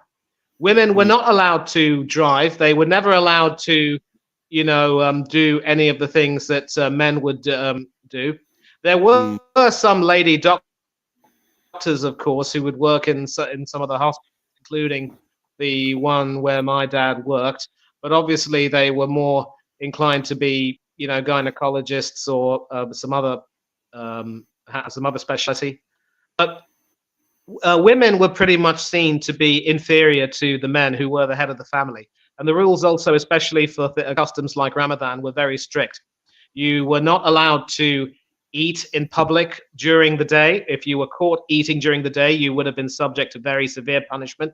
If you want to eat during the day, if you're a non-Muslim, by all means do it at home. Do not do it in public. Whenever the adhan, the prayer call, was made 5 times in a day, you know, basically you had a lot of these supposed religious policemen telling people to go to the mosque and pray. And now, of course, publicly people are going to say that there have been some reforms added. Women are allowed to drive. Women are able to get some really plum jobs in big corporations, and women are having more of a say. But obviously, when it comes to issues such as the one concerning the LGBTQIA community, I remember during the World Cup in Qatar, there was a gentleman named Dr. Nas Muhammad, a Qatari member of the LGBTQIA community, who was very active in terms of trying to advertise the truth about how people are being treated in Qatar from that community. and how he was against having the World Cup being hosted by that nation. And I was a bit surprised that Qatar had that were given that opportunity. And now, of course, Saudi Arabia has a bigger football heritage, of course, than Qatar. They've been multiple Asian champions, and they, in fact, hosted the King Fahd Cup, which was the precursor to the Confederations Cup. They've also hosted the World Youth Championship, I believe, and I think it was in '89 when Portugal won that year. That team had the likes of Luis Figo and Rui Costa playing in that team. Now, this trend of having these big tournaments being held in the Middle East is certainly a reflection of the financial power that is now being flexed more than ever. Now, of course, when you talk about the Middle Eastern countries, the GCC countries, thanks to the oil, you know, they have been able to build some very wealthy, you know, communities and societies in almost, I say, every single country. And in addition to having lived in Saudi, I visited Bahrain, I visited the United Arab Emirates, I visited Oman. I don't think I ever got to see Qatar or Kuwait. But now, of course, especially with the issue of the oil pricing, these countries have always had money to burn. And even countries like the UAE have been resourceful enough to know that, you know, the oil wealth won't last forever. And they've been, you know, developing themselves in many other ways by being a tourist hub. But at their core, these countries are very strict Muslim societies, and open displays of affection or vulgarity are frowned on. And even in the UAE, which is supposed to be, at least in theory, more liberal sounding than Saudi, where you've got the two holy mosques, so that's sort of the guardian of the Islamic faith, as it were. You might have read the story of an 18-year-old British national being jailed for a year for having, you know, relations with a girl younger than him, I should say. First of all, that does constitute underage, of course. And second of all, you know, that sort of stuff is definitely frowned upon in the Middle East, outside having relations outside marriage. So I do believe that when Cristiano moved to Saudi, he probably would have been forced to marry his partner to comply with those customs, because not everyone can be exempt, not even Qatar. But back to the treatment of the LGBT community, Dr. Mohammed of Qatar was very public in his, you know, condemnation of the way Qatar were being treated. And the issue is, gay and lesbian people and people of other sexual orientations exist everywhere in the world. So just because you can't deny that they exist, and just because, you know, it's frowned upon over there, doesn't mean that they don't exist, and somehow they find their way to survive. But obviously, you know, there are people who will report them to the authorities, and the article you showed suggests that if those people are reported to the authorities, you know, not even Almighty Allah, peace be upon him, Almighty Allah, SWT can save them. And I think one of the issues that the authorities in Qatar were making is, we want to welcome everyone, but we do not approve of people being so open about their own way of life, especially on a public platform. Now, pushing people out of a stadium based on the color clothing they were wearing, and I, you know, have to refer to the rainbow color clothing, that's a little bit out of order, because obviously the rainbow thing is supposed to be a symbol of acceptance more than anything else, and equality more than anything else. And they're not promoting, you know, their lifestyles by wearing that. But obviously, you know, people are quite strict about that, and they've made it crystal clear that that rainbow color is simply forbidden. It's not really a nice thing at all, and I don't, you know, condone it by any means, but that's just the way it is. And I suppose all we can do is just say at the end of the day that when you go to a country to visit, you have to follow the rules. You have to make sure that you do it that way. Now, am I in favor of Saudi being given the World Cup? Probably not, I would say, because, now the eyes of the world are going to be on them and how they treat people, and obviously, how they conduct everything will be indicative of what goes on, of whether or not they will be asked to have some events in the future. But as we know now, they are hosting a lot of worldwide events. We've seen some boxing matches taking place over there, some other sports as well. The Taekwondo superstars from Great Britain, Aaron Cook and Bianca Walkden, have been frequenting that country recently. So they're trying, obviously, to get their foot into the global sports market, but they're also wrestling in some ways with the perception that other people have of them, and they're trying to stay steadfast. What their remit is that they want to welcome everyone, but they don't approve of people, flouting their societal rules, because, at their core, they're still very, traditional.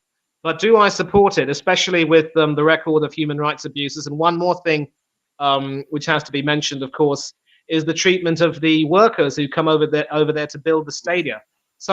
Many of them are not well treated. They're paid a relative pittance, and if they fall sick working in that, horrible, horrible desert heat, which is even hotter than where it is in my neck of the woods right now. It's hot and dry, so you need to have an air conditioner in practically every room of every building, and you've also got to make sure you've got adequate water supplies. Sometimes, as well, though, where these workers live, the conditions over there are absolutely filthy. So those are also human rights abuses in many ways, and there have been many investigative reports about that. So, there's always going to be that problem.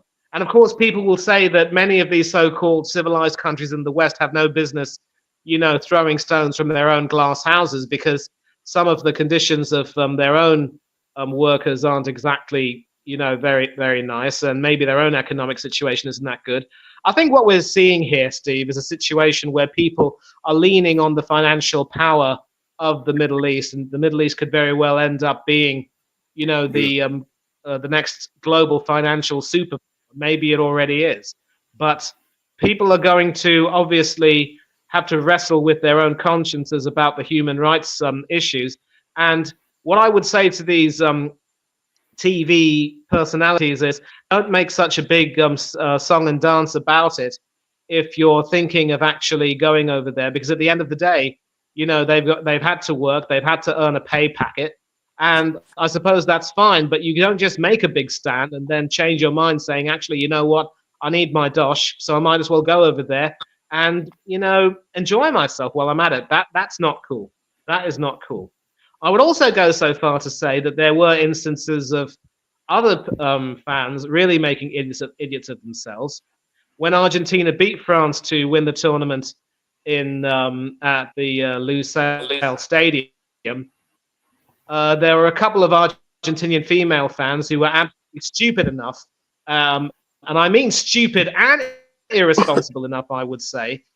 Yeah. Mad is another term, I would say, to remove their tops and expose themselves. And almost immediately they were covered up and they were taken to a police station. I don't know if they received any, lashings or beatings for their idiocy. It would have perhaps potentially created a huge diplomatic incident between Argentina and Saudi Arabia if they had done that. And the less said about Emiliano Martinez's stunt with that Golden Glove Award, the better.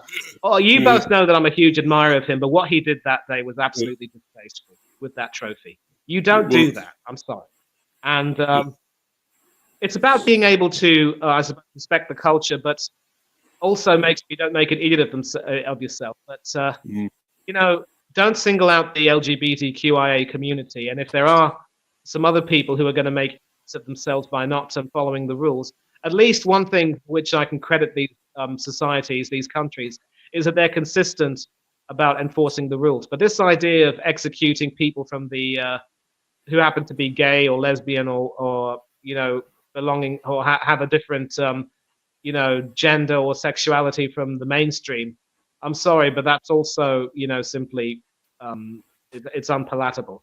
And I never met any people from that community, but it also sort of begs the question. You can't publicize it, So people, have to keep it under wraps.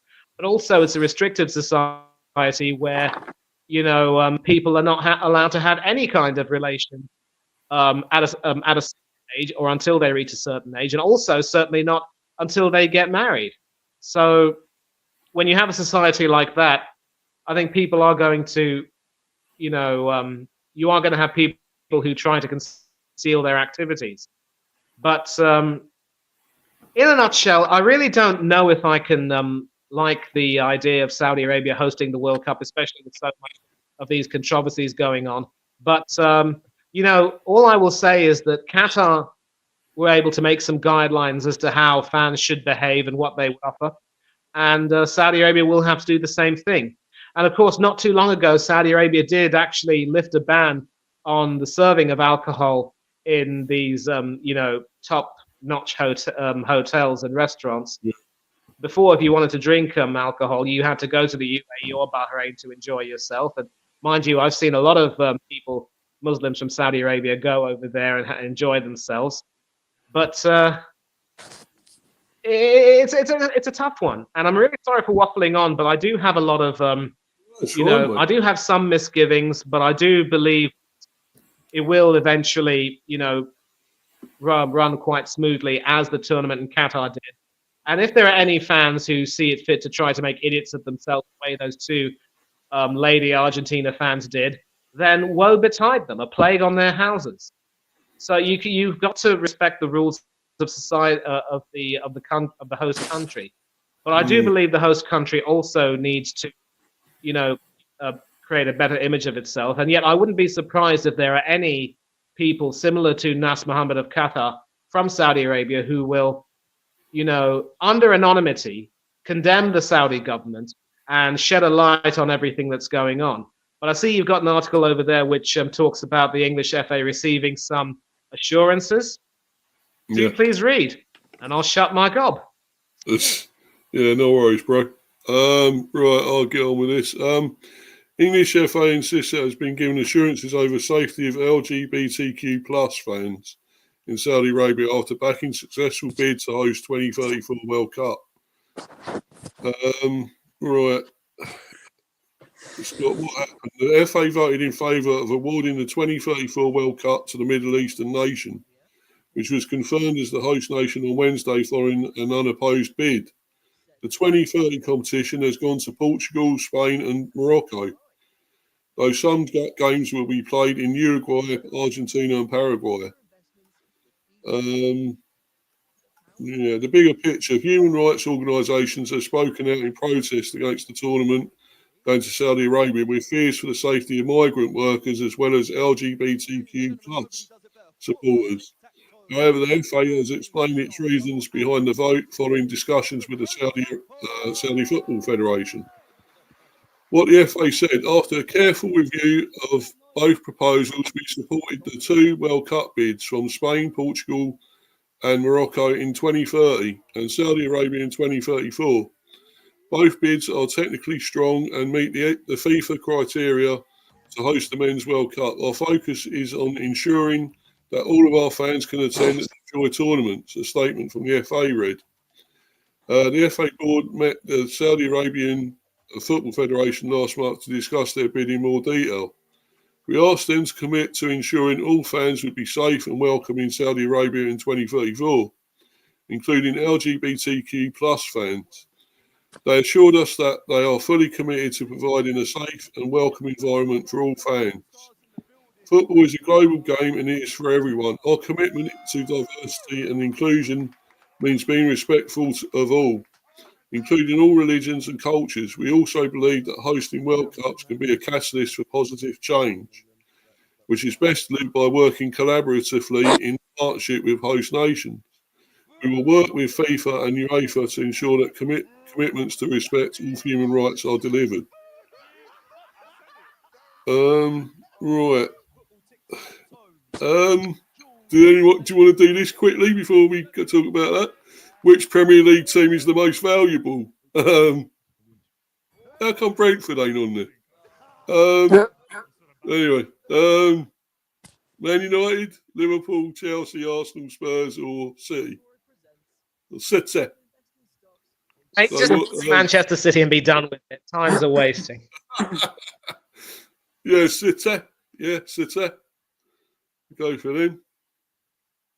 No, Man United. Oh, Horace, you should have known that. Come on, man. Why did you say United, Horace? Why would you put City as most valuable? Yeah, where were you, Which man? You were trying to vote on it and you didn't say nothing. which Premier League club has the highest payroll? It's so obvious as United. You written? Yeah. What about Chelsea? Arsenal. Payroll. No, it's United, trust me. Huh? Hey, What? Bruv, we pay Rashford 375 grand a week. Who is the highest paid? You can't compete with the Emirates.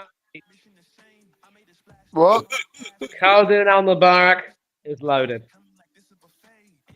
yeah, what about Martinez? Is he the highest What's paid that? What's that? goalkeeper?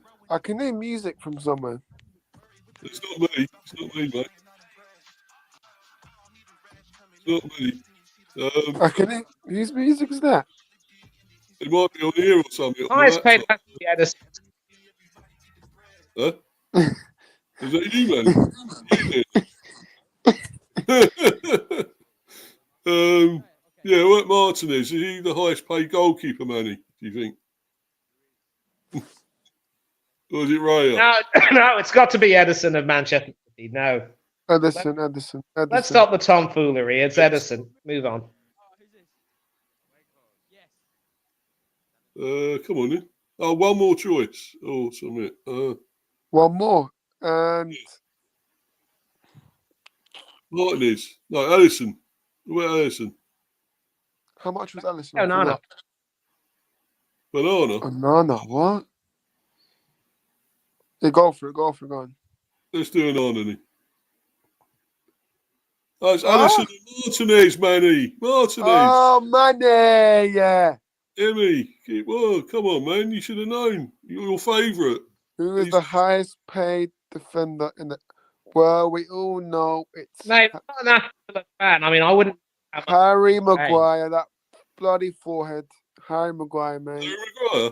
You reckon? Yeah, What 80 about million. Van Dijk? No, Van Dijk was 70 million. Yeah. So It's like Saliba. the restaurant has it's been Harry on Maguire. toast, Harry oranges Maguire. and He drinks the custard Jaeger, drinks the dinner. vodka. He says, "Fucking Right, massive." one more choice. 1, 2, 3, Stones. 4. Harry Maguire. Who? Harry Maguire. He drinks the Jaeger. He drinks. I don't know. No. What about Saliba? No, it's Harry Maguire. Submit it. All right. Oh, Huh? John Stones and Reece James. How? I don't know. How I did don't, Reece James? I don't know. Who's the highest paid midfielder? I did in the say Premier John League? Stones, you know. But listen, boys, let's go quickly with this. Come on, yeah? I don't know why they're asking you to do this. No, I just thought it'd be a little bit of fun before we got back to that, Manny. Who is the highest paid midfielder? Declan Rice. Mm, Bruno. De Bruyne. Uh, Enzo is on a lot, isn't he? Could be Bruno. yeah, I'm on Bruno. Maybe. What about Declan Rice? How much do he get, Manny? Nah, he's not getting that a lot. Rice is not getting a lot. De Bruyne. About him. Yeah, go De Bruyne. De Bruyne, it has to be De Bruyne. Has to be De Bruyne. Come on, what are you doing? No, he's not doing nothing. Oh, you stupid thing. I didn't do Bruno. It was De Bruyne. I didn't even do Bruno. Oh, you Mr. B. Hey, let bloody us thing. down. Mr. B, you let us down. Who's the last one? Who's the highest paid attacker in the Premier League? Haaland, isn't it? Or Salah? Haaland is Haaland. He gets like 500 grand a week. No, it's got That to wouldn't be be Havertz. Sky Havertz, would it? It's Haaland. He gets 500. Haaland gets 500 grand a week. Jack Grealish, how about him? No. Mr. B, Haaland gets 500 grand a week. Oh, Ireland, yeah, Doesn't right. get paid that Right. much. Oh, we got that one right. Yeah. Yeah. Yeah, right. Let's quickly go back to that then. Any last words, fellas, on this one? Anything else to add to this thing? To the World To Cup? say something right now. These idiots at FIFA.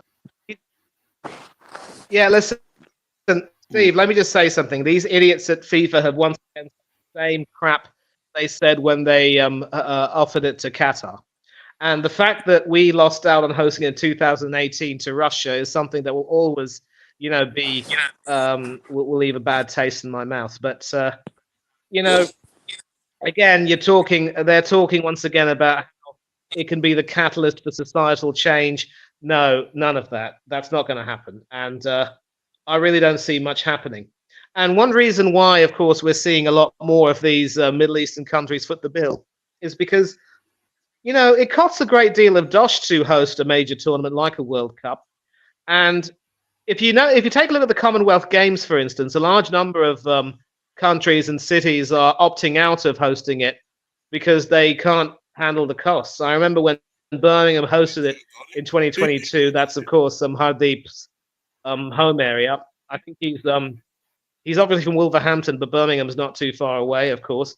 And they did a magnificent job hosting it. If you remember, Steve, they had so many people coming and promoting it. They had Duran Duran, Apache in, the Dexys Midnight Runners, and Ozzy Osbourne performing at either the opening or the closing ceremonies. Yeah. And it was hosted beautifully with so many events, but it led to the city going into a bit of a deficit, and they couldn't really recover the costs.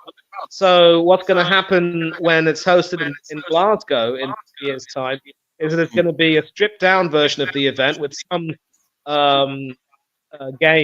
some sports being chalked off completely, and it's not even going to be worth a spectacle, but it has to be done because you can't not have the Commonwealth Games in the world calendar. But whether it's the Commonwealth Games or the Olympics or the World Cup, and especially with Athens, we saw how it ruined them when they hosted in 2004. These things cost money. So we're going to see situations where certain countries are either going to combine to try to host it, like Portugal, Spain, and Morocco have done. And as has been mentioned, because it's the Centenary World Cup, we're going to see some games being played in the South American continent. Now, logistically, I can tell you that's going to be an absolute nightmare and a half. But that is sort of the way it is. Or these wealthier countries will get to its entirety. So it's a question of money talking and everybody shutting up and listening. And even if people are going to feel like speaking out against these abuse and human rights issues, once they end up getting fed well and being paid money, they're not going to speak anymore because they've bitten the hand off the paymasters. So this is just some nonsense to FIFA. I don't the issue of human rights will go away. And we will, in the coming years, hear from more Saudi dissidents from the LGBTQI community talking about human rights issues and how things are not as they seem. But if it didn't change the cup hosted by Qatar, it's not going to change being hosted by Saudi. The only thing that can be done is maybe certain fans deciding that they're not going to the tournament at all. And I very nearly didn't watch the tournament, but obviously because I was doing with OT and the Coach's Corner, I had to SVTV, Lord West Stephen Peterson. So I had to watch it. But it's not a nice situation to be in. It's the money that's talking, and all this stuff from FIFA just double speak, gibberish, because we all know what's going. We all know what's happened, but you can't change what's been done. It is. Yeah. Yeah, that's right, mate. Yeah, Orister's gone, by the way, and said big up for having him on. Yeah, thanks for coming on, bro.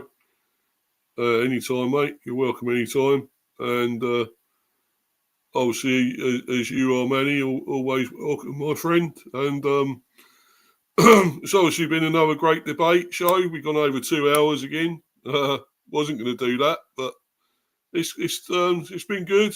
2 hours 5. But yeah, I agree with a lot of what you said there, Manny, as well about that World Cup and everything. We can't seem to control where they do it. With Infantino involved, I just knew he's involved with it with them somehow. He's in with them, and that's it. It's like who was the guy before? President before? Who was the one before that was took a lot of backhanders and that, Manny? The president of FIFA. Yeah, I remember. They called him Septic Blatter. His real name was Sepp Blatter. Yeah, Sepp Blatter. Yeah, he was as bad as well, wasn't he? He was taking backhanders and whatever. He was in with them. He was dodgy. Yeah. And this guy's the same. He's exactly the same. And they get away with it all. They're allowed to do this. I think it's totally wrong. But they will change. The more they stay the same. Yeah, exactly. Yeah, as you say, Septic Blatter. That's what he should call that other bloke. But yeah, it's terrible, man. But everyone will go and watch it still. They'll all watch it on the telly, wouldn't they? And whatever, it'll all go the same. But as usual, people speak out about it. Gary Neville and the likes all speak out about it, and yet they still go and watch it there and go and commentate and everything there. So, oh well. But anyway, a bunch of hypocrites. But anyway, mate, it's been great. I've enjoyed all this again. We spoke about a lot of things. Obviously, covered a lot of stuff on here. Obviously the sackings and everything, and everything else. Our game, unfortunately, we lost again. But I think hopefully we'll have better luck against Newcastle. And there's Delboy. Big up to you, Delboy. How you doing, my friend? What's the crack, Delboy? What's the bleeding story, fella? Great having you in here, Del. Brilliant. Yeah, these days, Del, mate, you need to come on here. We have a few laughs, but we do have some good discussions. Yeah, that's true. We do. Come on, Dale. You got to come on here sometime, bro. Come on. It's been a while since I've been on his, actually. I ain't been on his one for ages. So when he does another fan call-in thing, I'll be on there. I'll definitely be on there,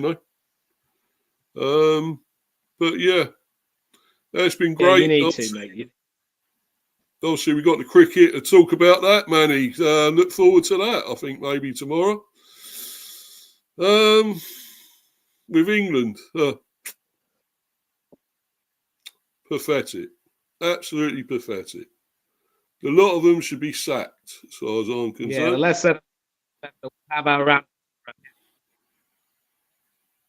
Yeah, come on, Dale. You come on here, bro, sometime. But yeah, less said about that, the better. I didn't actually know how the women got on, though. I didn't see any of that today. Do you know what happened there, Manny, with the women today? Yeah, the women actually did quite well, and they managed to get a first innings lead of over 100. Obviously, Boucher followed up her 100 in the first innings with a duck in the second, but Beaumont and Captain Knight are still there. They're just holding fort. And it's going to be a very interesting time from here on in to see how big a lead we can get. And that should be good fun. Sadly, I'm not able to watch that. I know you can see that, but my best wishes are with the ladies. I think they're redeeming themselves. And if they can get a test win, that would be wonderful. But we'll just see what happens. I mean, they've got more chance of it than the men, isn't it? Let's be honest. Just a bit.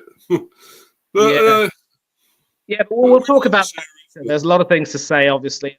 I'll join the show tomorrow, of course.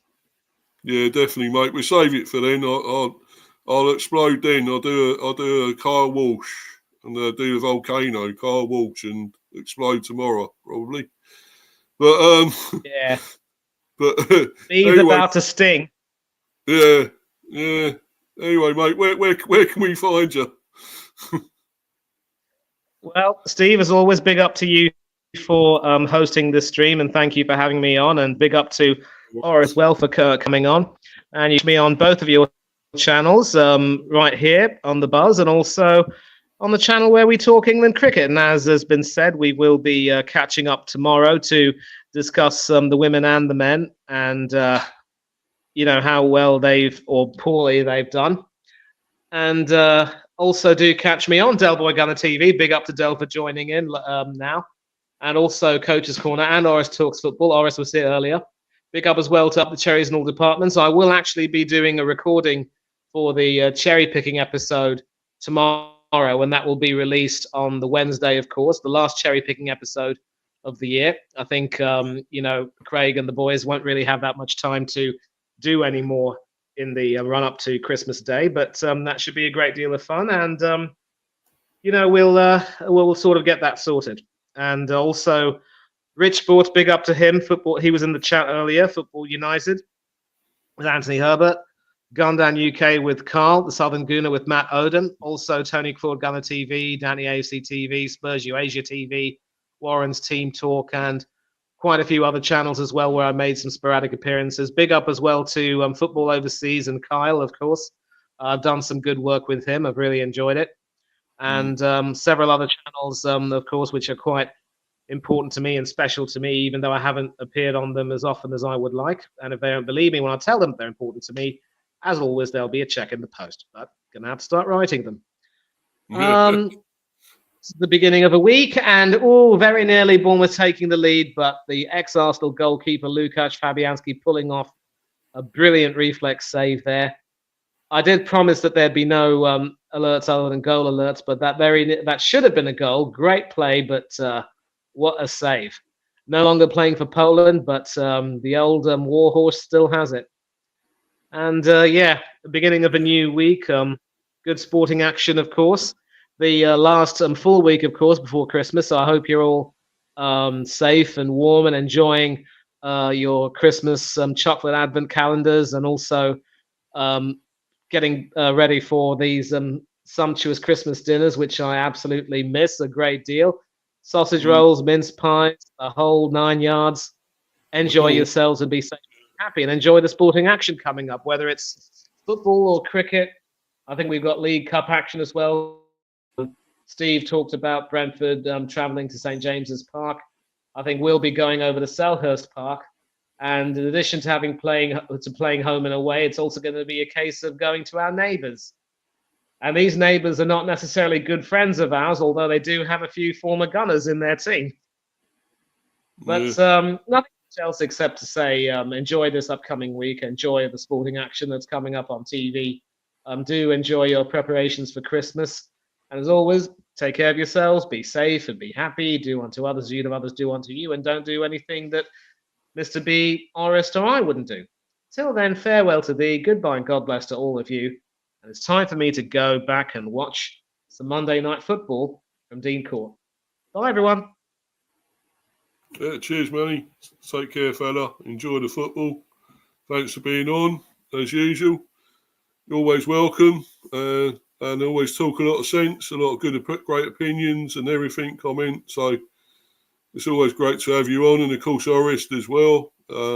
He spoke a lot of good stuff as well.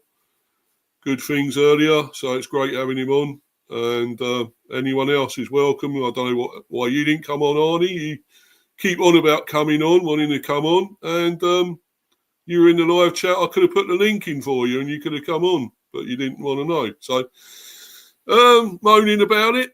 But anyway, never mind, mate. There's always the next time. So don't worry about it. Thanks to everyone in the live chat, of course, that was in there, and people watching and on live or on playback. Follow me on Insta at Mr. B for Life 182, and and follow my shows, streams, Mr. B Hive of Football Chat and Mr. B Chats England Cricket, because obviously there'll be a lot on the cricket one probably tomorrow. Well, there'll be definitely one tomorrow on the cricket channel. Reaction to a shit show. I'll be doing that tomorrow. And obviously a preview for the game against Newcastle on my football channel, which will probably be tomorrow, I guess, because I think it's Wednesday. It is Wednesday, unless I do it earlier on the Wednesday. But no, I'll probably do it tomorrow as well. So that'll be coming up. If there's time tomorrow. I've actually got a busy day tomorrow, so maybe not. We'll see what happens. But anyway, it may just be Wednesday. Anyway, guys, everything was good. It was brilliant. And hope you all enjoying yourself in the festive season. Once again, has come around. We're all having a lot to eat and drink and being merry and having a great time. But for now, we are out of here. Goodbye, everyone. Goodbye. We're about to bounce. Goodbye.